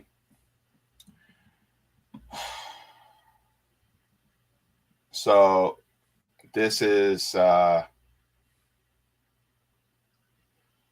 says, as mayor, Lightfoot also walked away from her campaign promise to reopen public mental health clinics closed by predecessor Rahm Emanuel. This part just really irked me, because I'm like, wait a minute. We need public mental health clinics. Why aren't you reopening them? Lightfoot argued, it continues, says, Lightfoot argued the city could better serve residents by giving money to vendors, a stance that drew criticism when her successor, Brandon Johnson, has pledged to reverse. Wait. So this is part of the privatization you were talking about, right? Okay, let me explain about privatization here in Chicago. Okay, first of all, big brain idiot, Mayor Daley Jr. and the city sold our public parking. So public parking, private, the public meters to pay for Mhm. parking. That was a revenue going into the city. Well, our mayor signed like a 99, or former mayor, Mayor Daley Jr., who ruled the city for 22 plus years. Again, no term limits for Chicago mayor. And he's from the dynastic family of Old Man Daley Jr., who made the office of Chicago mayor what it is. Again, that's a story for another day. I'll talk about the Daleys another day. But sold the public parking meters to a private company for 99 years. We have a thing called the green box. I call it the green monster. That's what I call it. The green. Hold up. Wait. Yes. Wait. Yes, look it up on your cell phone. Wait, kid. Yeah. Wait one goddamn minute. You mean to tell me this dude sold the parking meters? Yeah, for 99 years. 99 years? Something like that. Hold on. Let me pull this up properly. Okay. Daily sells parking meters. Thank you. This is the moment when you would observe JB's head coming off of his shoulders. All right. So here's a small excerpt from the Chicago Tribune. The deal came in 2008 as Daley and the city council, whose lapdog aldermen were the real puppets in this case, sought to close a budget shortfall. After due diligence, so curiously as not to deserve the name, Chicago agreed to sell a 75-year lease on its parking meter system for just $1.16 billion. And now that private company can do whatever it wants. And plus, when people tried to reverse it, the courts ruled in favor of the company because our politicians didn't read the fine print. Reading. It's very important. It helps you know what you're talking about. And so, yes, we have now a decades-long parking privatization contract. It's going to keep on going. And this corporation now owns it. Same thing with I know I have to deal with a little with Chicago Public Transportation too. There's a private company running it as well. It's not as bad. Hold on, I don't want to get in trouble. I wouldn't say it's as bad as the public parking, but that's not saying much. So again, the city loses some revenue not only in public parking, but in private, also in public transportation too. And again, Lightfoot didn't do anything about the green monster. I mean, come on. Nobody's fighting for us. So, it said 75 years. Yep. 75 years.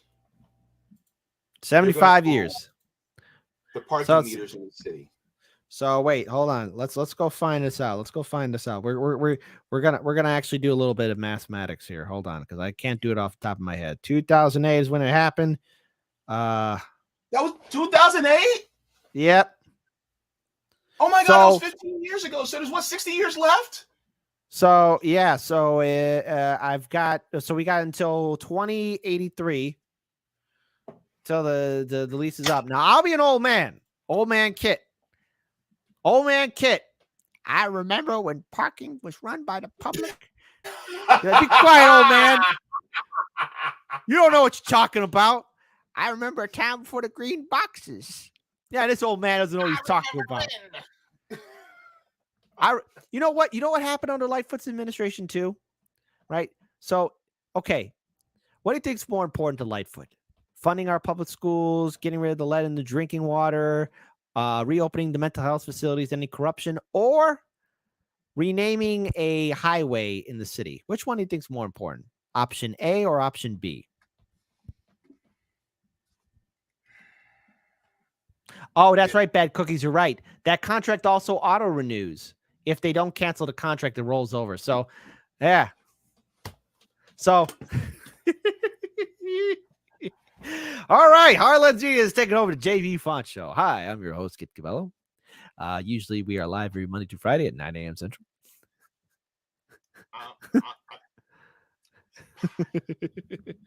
Auto renew. Yeah, that's right.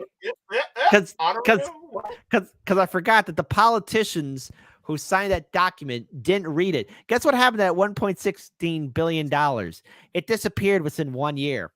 I don't know who got it, but a lot of people's pockets were stuffed stuffed to the brim. So yeah, she actually had the audacity to name Lakeshore Wish I had Drive. some alcohol in this thing right now.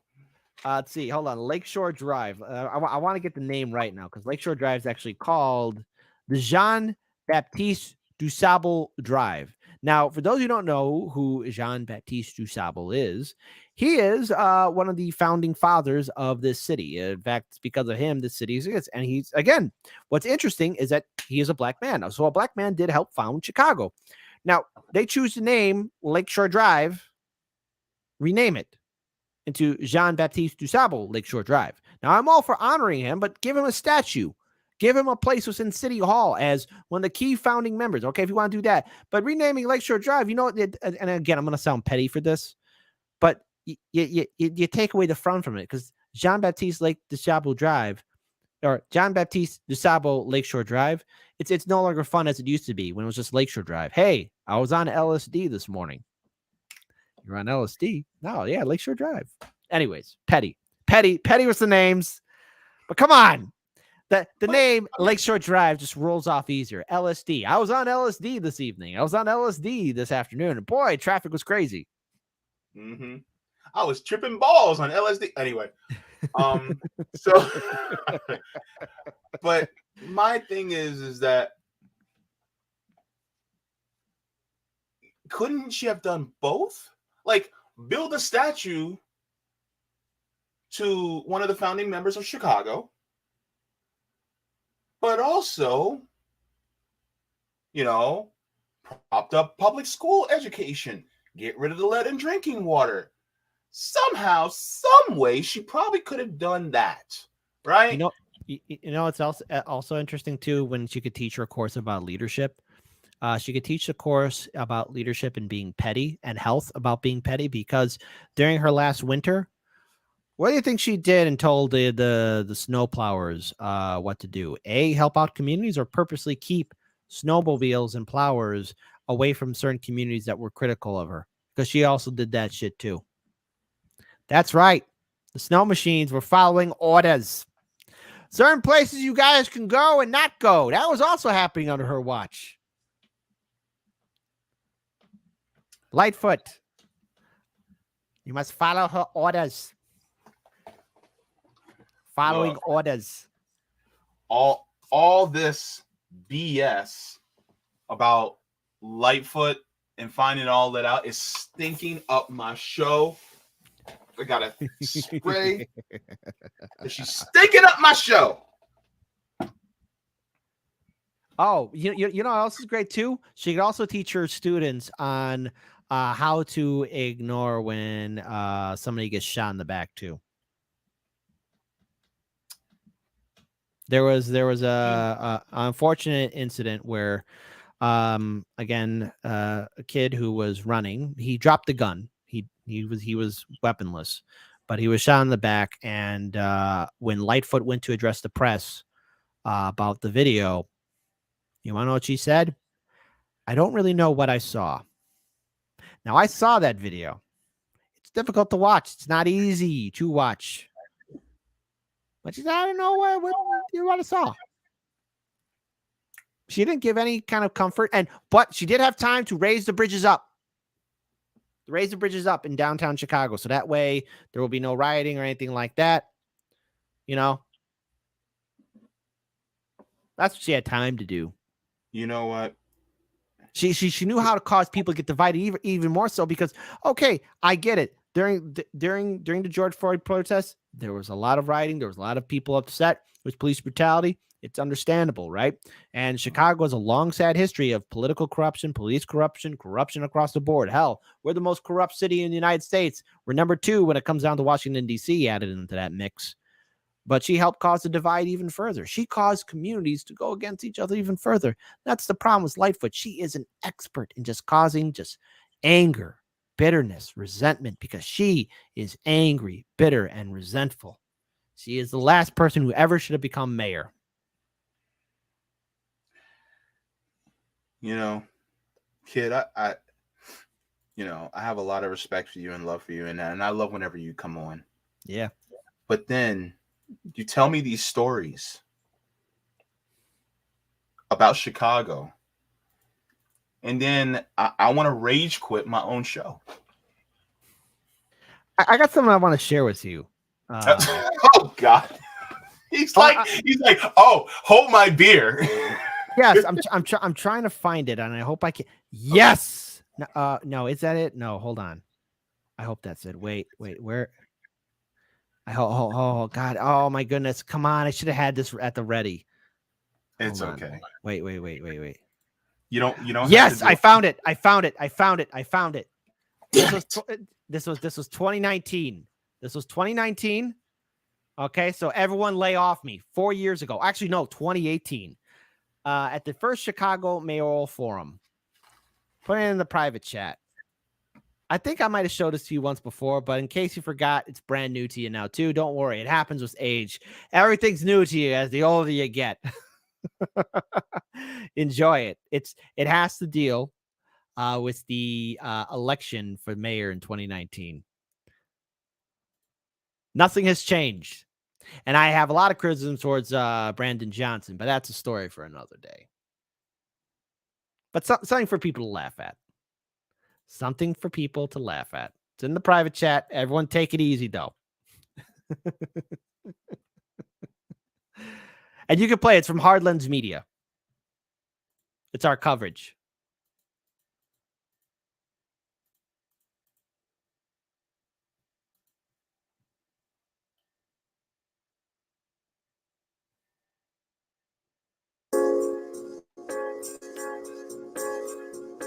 On July 25th, 2018, a mayoral candidate forum was held at Horner Park on Chicago's north side of the city.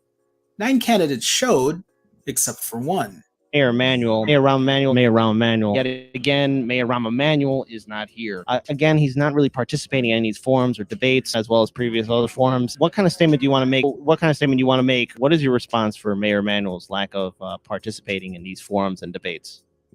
This debate here? Yeah. Well, if I had been in his shoes, I wouldn't have came either, because he's not like. Well, he's not participating because he doesn't have a good story to tell. And he tries to avoid any opportunity to appear somewhere where he could possibly get booed. Look, I think his absence from this incredibly important conversation that's happening all over the city speaks volumes about what he cares about and what he doesn't care about. He's not going to do anything he's not forced to do. That's the nature of the man. I mean, it fits his pattern. I mean, what's my statement on his lack of participation in any democratic exercise? Well, I have nothing to say to the mayor. I mean, he's going to do what he's going to do. I mean, I don't have anything to say. He's the incumbent. He has the right to. He's going to definitely have to be a part of it once we're on the ballot. I think it's really inappropriate for him to not participate in these forums. I think it's something that people should be aware of, in the sense of you have candidates out there putting themselves out. We're going to say things that might be agreed upon or might not be agreed upon, but we have to convey our message to the citizens of Chicago. And if somebody's not willing to do that, then they shouldn't be eligible to run for mayor. If you want to be the mayor of this great city, you've got to get out there. You've got to meet people. You've got to listen to them. And you've got to demonstrate a level of compassion and empathy for the day-to-day struggles of everyday Chicagoans. And the fact that he won't come out in public in these kinds of forums and interact with the citizens, to me, is disqualifying. He gets the office. He does his PR, has very controlled press events. If it's not controlled, he's not there. He's never going to show up to something like this. He needs it controlled. He needs it staged. He needs paid applauders. But once the debates happen, I think we'll be able to expose Ron for who he is. For him, as I'm concerned, for Ron Emanuel, close up 48 of 50 schools. Close down the mental health institute. Okay? Economic equality is not there in fairness. I would look, something wrong with him mentally. You gotta have something wrong with you, serious wrong with you mentally. I'm not sure. I think he need to be in that. Oh my goodness. That interview at the end, when that guy said that Rahm Emanuel needs to go into mental health facility, I was like, that I kept a straight face and I had to run outside to laugh. That's the interview that broke me. Little Wikipedia fact. And everyone calmed down about me being pre-hippie.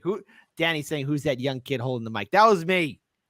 What are you talking about? That was me back in the day. Come on. Come on, everyone. Lay off old man Kit.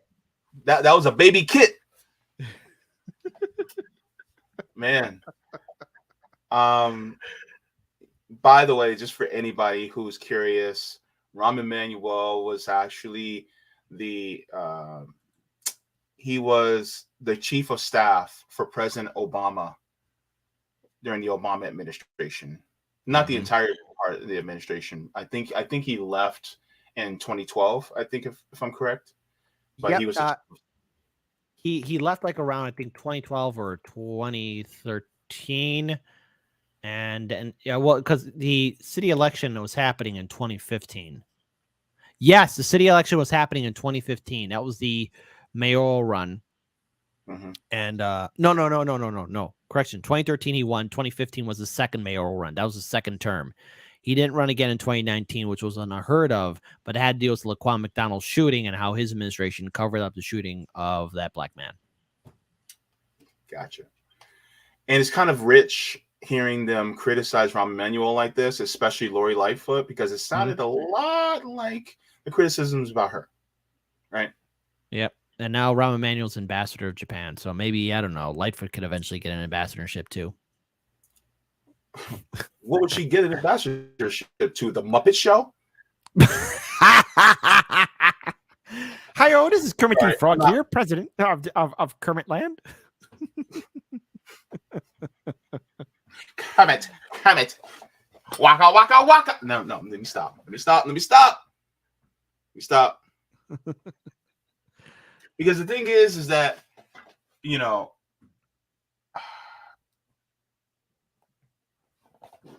why would I take lessons about leadership from someone who can't even take criticism? Well, that's the question. Yeah, but and she has the audacity to be sharing that. And you know what? To anyone taking her course, do yourself a favor. Don't show up. Stay far away. Don't sign up for her class. It'd be funny. Like Lightfoot would say, like, "Oh, yeah, that's right." Even Lightfoot had the audacity to say that anyone that's voting against her is also secretly racist too. She kept on using the race card or identity card a lot to where it was becoming really like, Jesus, you're heading things on the nose, and people of all demographics in this city could see through it. That's why she came in third place. Pathetic in how she ran her campaign. She kept on, she kept on making everyone else the villain. It's everyone else's fault. It's everyone else. Why are all the black candidates in this race? I'm the only qualified black person to run. That's, you know, she was more or less saying that kind of stuff. She was using identity politics as a way to divert criticism, deflect, and not take responsibility. She's like the kid who has the gasoline can in one hand, the match in the other, says, I don't know how the house caught on fire. It's not my fault. I mean, look, as the black, gay, disabled guy, I wouldn't have voted for her either. So what's she going to say about me? The only thing she could probably tag me with is misogynistic. That's probably about it. But I know a lot of people who are just like me, who would have been like, yeah, nah, she ain't it. Mm-hmm. So, yeah. So if you guys want to go to Harvard and learn about healthcare, you guys can actually learn about healthcare from former mayor, third place, Lori Lightfoot, about what not to do. You want to have some good news? Do you want to, because I could end the show on some good news. Please, kid, give me some good news, please. All right. Well, in the Great War in the Strait of Gibraltar, did you notice the war in Gibraltar? In the Straits of Gibraltar, did you know that? Yeah, I know. But it's a good war. It's a fantastic war. On the one hand, you have rich people in their yachts, and on the other hand, you got the great orcas led by White Gladys. Scoreboard is boats 0, orcas 250. Sunk boats, damaged boats, all that. Now, in 2020, oh, you're laughing. Good. because you deserve it. I had you walk off the show, but I'm gonna have you laugh on the show. So what happened in 2020? And again, somebody effed up. Somebody fucked up. So in 2020, there's two cases. A boat accidentally collided with White Gladys, or, and this is the part that should enrage people, somebody did something to hurt White Gladys, or one of her pod members, or one of the calves, or cause somebody to get hurt. And since then, White Gladys has been leading and teaching all the people in her pod and all the calves on how to disable all these yachts. Hashtag Team Orca. White Gladys? White Gladys is her name. That's her name. And you better remember it. Put respect on it. Put respect on the name. I thought you were talking about a white lady. No. I'm talking about killer goddamn whale. White Gladys, that's her name. Put respect on it. Go ahead. Okay. You get in a yacht and you go ahead and try and meet her. She's going to be like, you came to the wrong neighborhood. White Gladys, So wait. She capsized a boat? A yacht? She got her whole crew doing it. All of them. Since 2020. Case in point, 250 boats have been damaged by those orca hits. Going after the rudder. They're strategically going after it. Putting sinkholes, having the Coast Guard come pick up people. Somebody, and I have to think it wasn't an accident. Somebody did something to cause these whales to have a vendetta. They're looking for a certain boat because killer whales are very intelligent animals. They have intelligence that's almost on par with us. And I don't want to put too much human feelings or emotion into this, but the way they're organizing these attacks, from my perspective, this is just my opinion, they're looking for a certain boat. They're looking for a certain somebody. Somebody did something. And they got somebody on the list. They're like, okay, but we'll still mess it up anyways. They ain't playing F around. Teamwork makes the dream work, Danny. Miguel H. All hail White Gladys, Queen of the Orcas. You goddamn right. Look.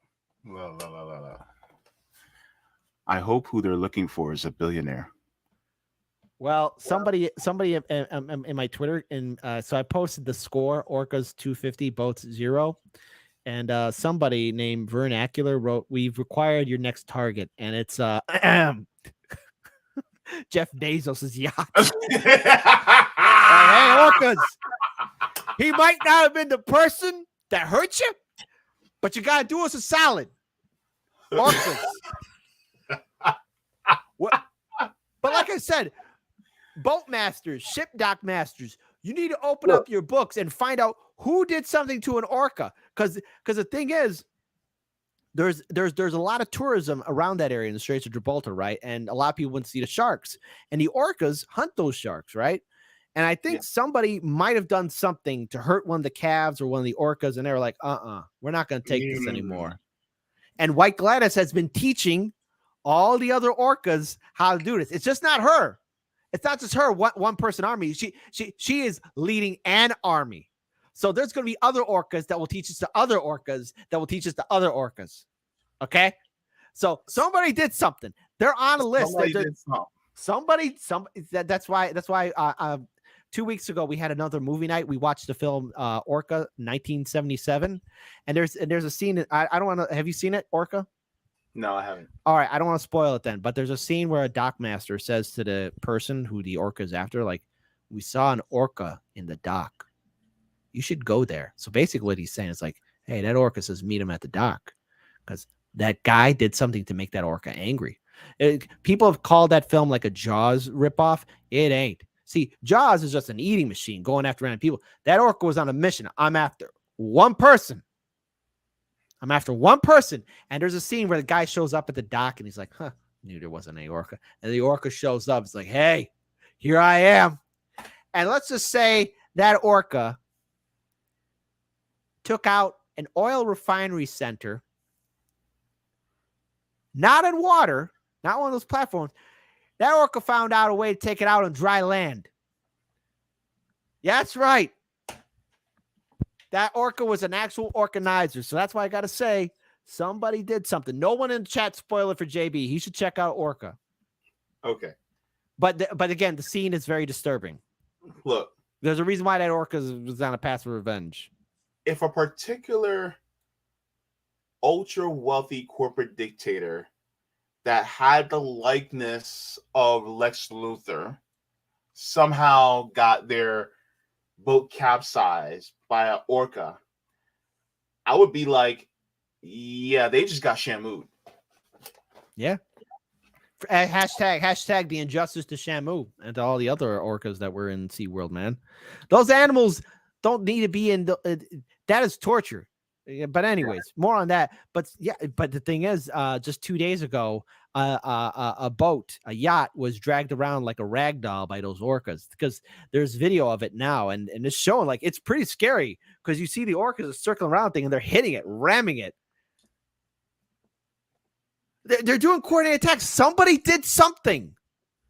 I have to think so. Like, and they're looking for somebody, and they'll take out a boat no matter what. But somebody did something. Look, this planet keeps telling us. They keep telling us, like, look, stop messing with me. Stop messing with me, and I won't mess with you. And guess what? The planet keeps messing with people. I mean, the humans, especially, you know, people who are going to, you know, causing climate change and poachers and all that, they keep messing. And guess what? These orcas are saying, all right, bet, let's go. They're like, all right, you want to mess with us, right? You got our boys out there in SeaWorld and these little tiny prisons. What's up? And the orcas are like, let's get together. No, what it was like, you White want Gladys, Big Blue to come after you. Big Blue will go, you know? White Gladys was like, all right, crew, listen up. I ain't doing this by myself. You ready to ride? Then let's ride.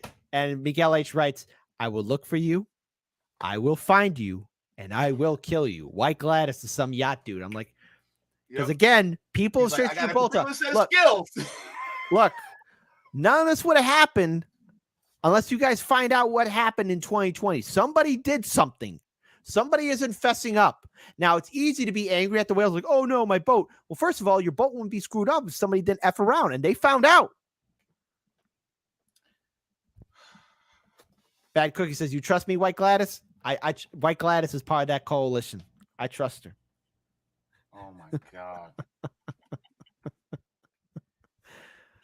That killer whale wasn't messing around.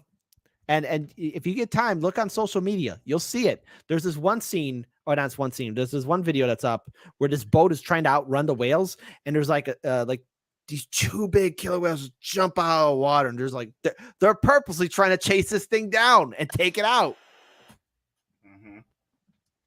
But you gotta be careful what you play, because I got hit with not a strike, but was a warning by YouTube, because I think it was from the Daily Wire, not from Daily Wire, it's Daily Mail or something like that. I got hit for playing copyright material, so I was like, oh, so yeah, you gotta be careful. Gotta be careful. Okay. Look, this is my response to anybody that wants to mess with whales. How we can find out and how much we can find out and what it takes to get there. So first we have to decide, how much do we want to find out? So let's say in this case, I want to find out at a level of 7. Okay, so I find that level on my graph and I come horizontally to my gradient line. Where it intersects with my gradient line, I'm going to come straight down or it intersects with my fuck around line. Now there is going to tell me how much I have to fuck around to find out what I need to find out. As you can see, the more you fuck around, the more you're going to find out. Hey, they found out. You found out. They found out. Oh found out. Man, that is hilarious. This is why I love having you on. But check it. There's hold on. I'm gonna give this to you. This is an article from the Sun, and I just saw this right now. I might have to save this for my Monday show, because I'm gonna talk about it again. Hashtag Team Orca. But somebody has said, 10 years ago, documentary film suggested that at least 4 people have been killed by the whales, right? Because people have been trying to hunt them and shoot them. Oh my goodness. Idiots say we need to shoot them. That's stupid. Don't do it. Oh, don't do it. They're learning behavior. Oh, yeah, somebody did something. Somebody did something to the orcas. Somebody did something to White Gladys. Oh, I think a baby whale got killed for real. I think that's what happened. Yeah, she's on a rampage, and she's got her whole crew going rampage. Get him, Gladys. You know Get what? him. Now that I think about it, White Gladys sounds like the name of a mafia leader. Yeah, she's got her whole mob.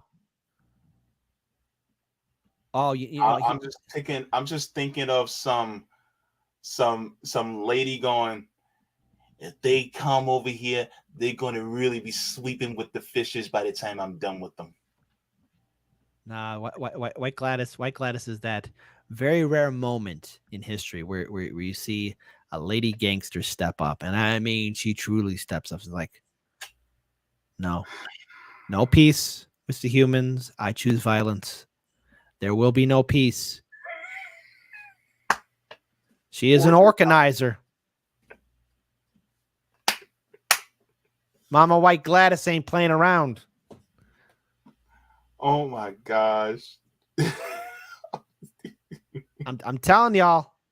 I'm telling y'all, somebody did something, and I would urge the people not to be stupid. Because the thing is, one thing I know is that you don't mess with any woman named Gladys, period. I know. And not the one that's called White Gladys. Don't do. Look, I'm from Jersey, okay? All right? Anybody from Jersey or New York knows you don't mess with Gladys, because Gladys will. Yeah. Don't mess with Gladys. And you sure as hell don't mess with a whale named White Gladys. You don't do that. I had to bring out my Jersey accent just for that. You don't mess with a Gladys. I got an auntie named Gladys. Trust me, you don't mess with Gladys. Listen to this here too. In the article, they're saying that also PCBs are playing a cause in the extinction of the orcas in Europe too. And it's causing them. Oh, that's what probably happened. Yes. Okay. A baby whale died. That's what happened.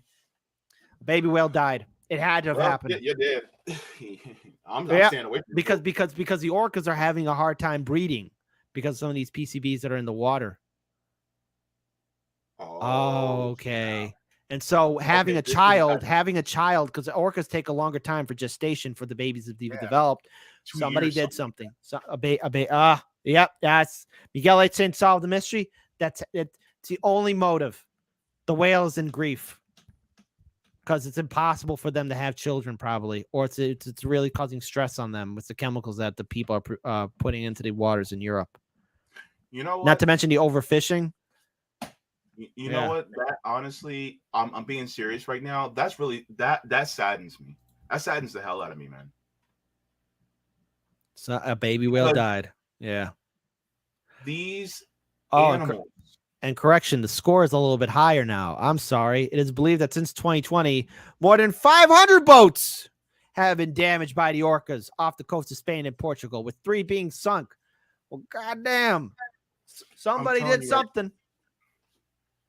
These animals are literally suffering because of the system that humans have put in place.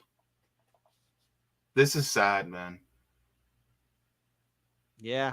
Now I actually feel bad for Gladys, White Gladys. Yeah. I was joking earlier, but now it's just like I see why. Yeah. They're on revenge mode. I recommend checking out the film Orca, but it's a little sad too, all right?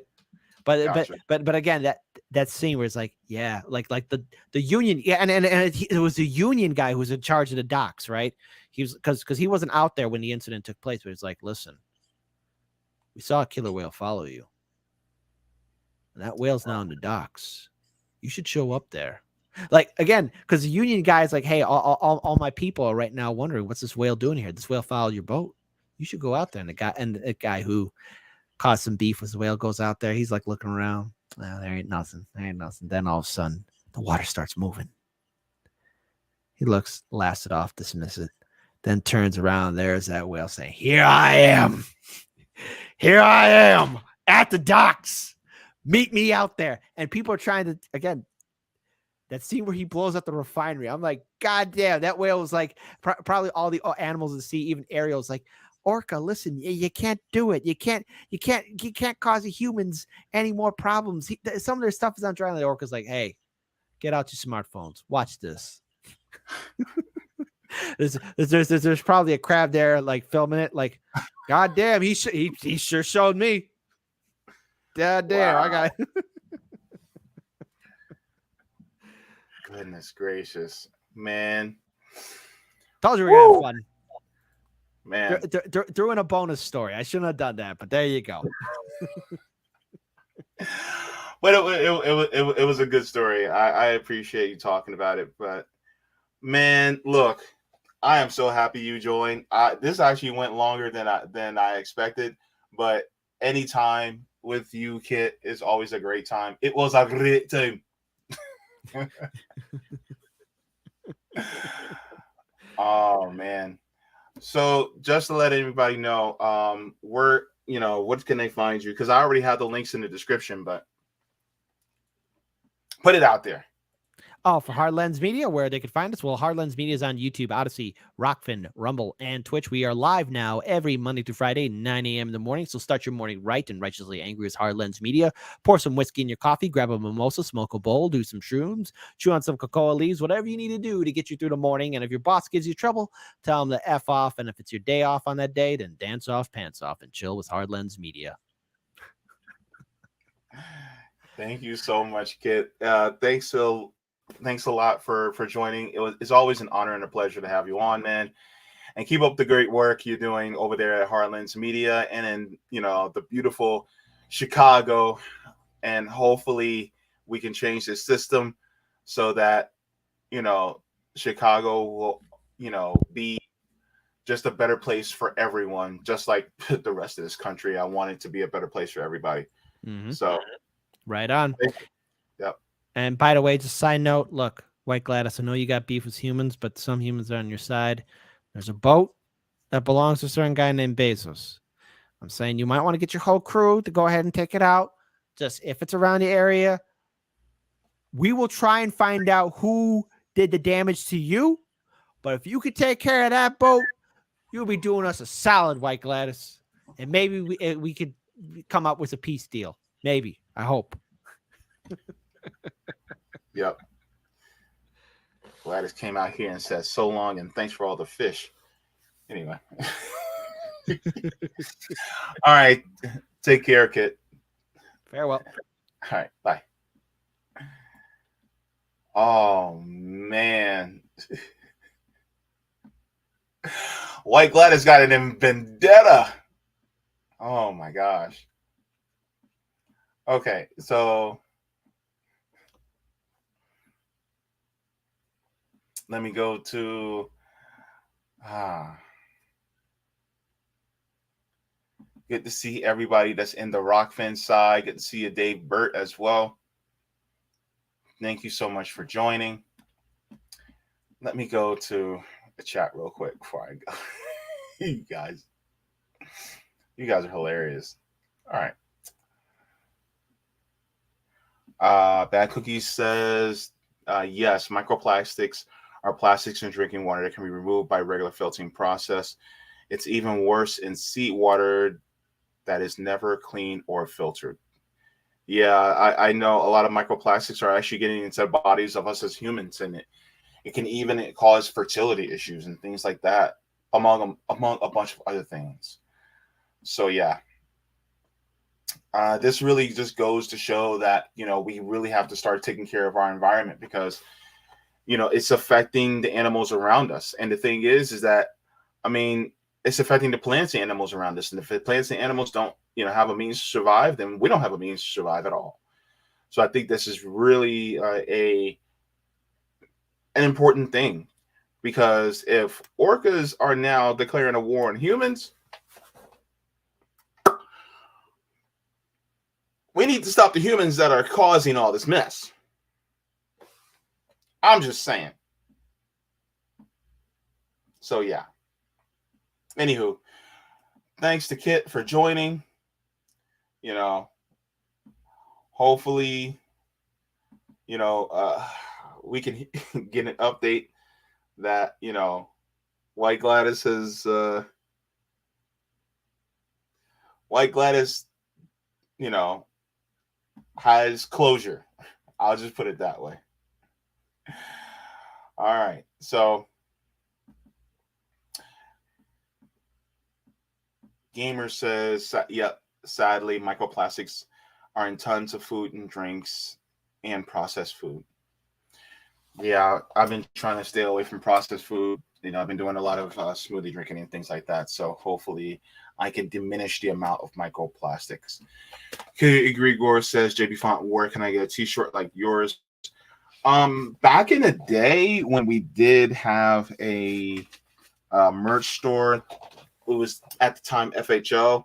I had got this shirt, but we don't have a merch store anymore. I'm not sure where you can find a shirt like this. I was thinking about having a merch store, but I want to have a merch store that that I can ethically say that I have, where it doesn't, because I wonder about merch stores that aren't unionized or things like that. I'm not sure if I can find a merch store that is properly unionized or that's a co-op. I would love to, but at the same time, I don't know, because there's a few things that I would like to put on a shirt. Okay, that sounded wrong. There's a few things that I would like to, have some designs, right? And so, the thing is that I would like to find, a shirt. Now, ADC does some stuff. I would like to talk to him because he did the kind people or my kind of people shirt that I have. It's a really soft texture shirt too. It's really great. So I'm thinking about doing a merch store, but at the same time, I don't know. Okay, let me ask you guys, does a merch store sound kind of grifty to you? Like, I don't think it is, but I don't know. Like, I do want to have a merch store, but I don't know. I don't know if it'll be right for me.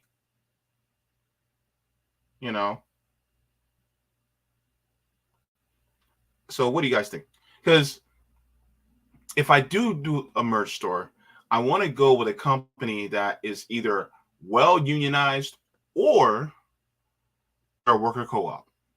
I would prefer a worker co-op though, merch store, but they're not really out there. And then on top of it, there's also the notion that there's no ethical consumption in capitalism. But at the same time, I want to do, as, right by people as I possibly can. So, you know what I mean? It's,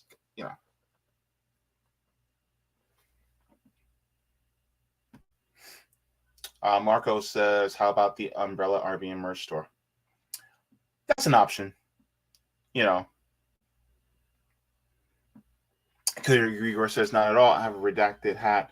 Gonna get a Jimmy Dore shirt. Yeah, I see what you're saying. I'm thinking about it, but I mean, I'm not even at 3,000 subs yet, so, but we'll see. But yeah, I would like to do something like that, have a merch store and have something that, I like, because I also say this a lot, capitalism kills, but, I would like to,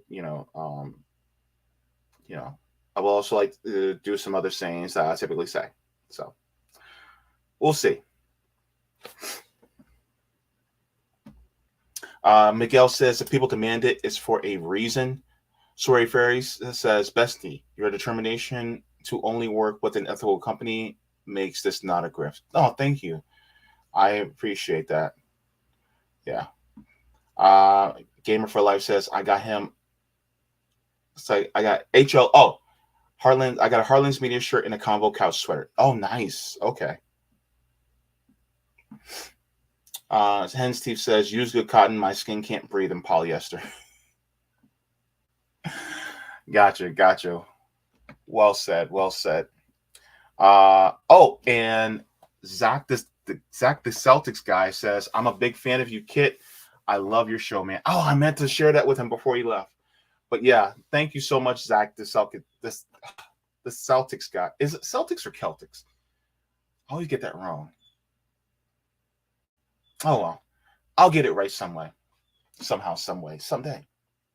And of course, thanks to Stigmatize again for the super chat as well. Now, just a big thank you also to everyone who is also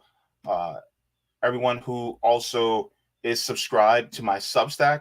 You guys can get email notifications to my Substack. You guys go to jaybefaunt.substack.com for my email notifications to know when I do go live. So if you guys would like to, depending on YouTube, you guys can do that as well. I get about 25% of the people who are subscribed to open the letters, the newsletters. So whenever I do go live, so that shows that it is working. So a quarter of you are getting it and opening it. So thank you so much. But yeah. And then also thank you so much to the patrons on Patreon, Coffee, as well as members. Thank you so much to everybody who has made a contribution. It means a lot because it's a struggle. The struggle is real. And there's a lot of channels out there that have, huge followings and they make a lot, and me, I'm this itty bitty channel. I'm a tiny operation, and this helps me, just to keep the lights on, just to keep, my channel going, and so I appreciate it. So, still living in the hood. So, I know exactly, what you guys are feeling because I'm feeling it right now too, but I appreciate everything from the top and bottom of my heart. So what's going to be happening next week? So next week, we had to postpone because Kamal Franklin was in Atlanta doing some work for Stopping Cop City. So he will be here Tuesday at 2, and we will be discussing about Cop City. Not only that, but his political evolution, how he came to be where he's at. I also want to ask him about Dr. Cornel West running, where his opinions and his thoughts, especially, this new developments of people like Chris Hedges wanting to encourage him to run through the Green Party instead. I would like to ask him some questions about this. So I'm going to be having on Kamal Franklin from Black Power Media on this Tuesday. Be there or be square. I cannot wait to have him on. And also, thank you so much to everybody for tuning in. Look, like I always say, I want to give a big thank you to Kit for coming on. I can't wait to have him back on. We'll have him back on soon again because he's just that awesome. So, like I always say, water your plants, water yourselves. Leave the world better than you found it. Smoke them if you got them. Drink them if you got them. If you don't got them, then watch something funny and laugh because joy is revolutionary. And also, while we're at it, if you're going to be anti-war, then be anti-war. Don't sit there and be part of an anti-war party and then start pushing war. And also, if you're going to be a leader, be one. And take cues from people who give you constructive criticism. And also, don't dance while other people are suffering. And solidarity with White Gladys, because she needs some solidarity. Oh, by the way, mwah, forehead kisses. I know you were waiting for it, and I was going to give it to you because, like X, JB gives it to you.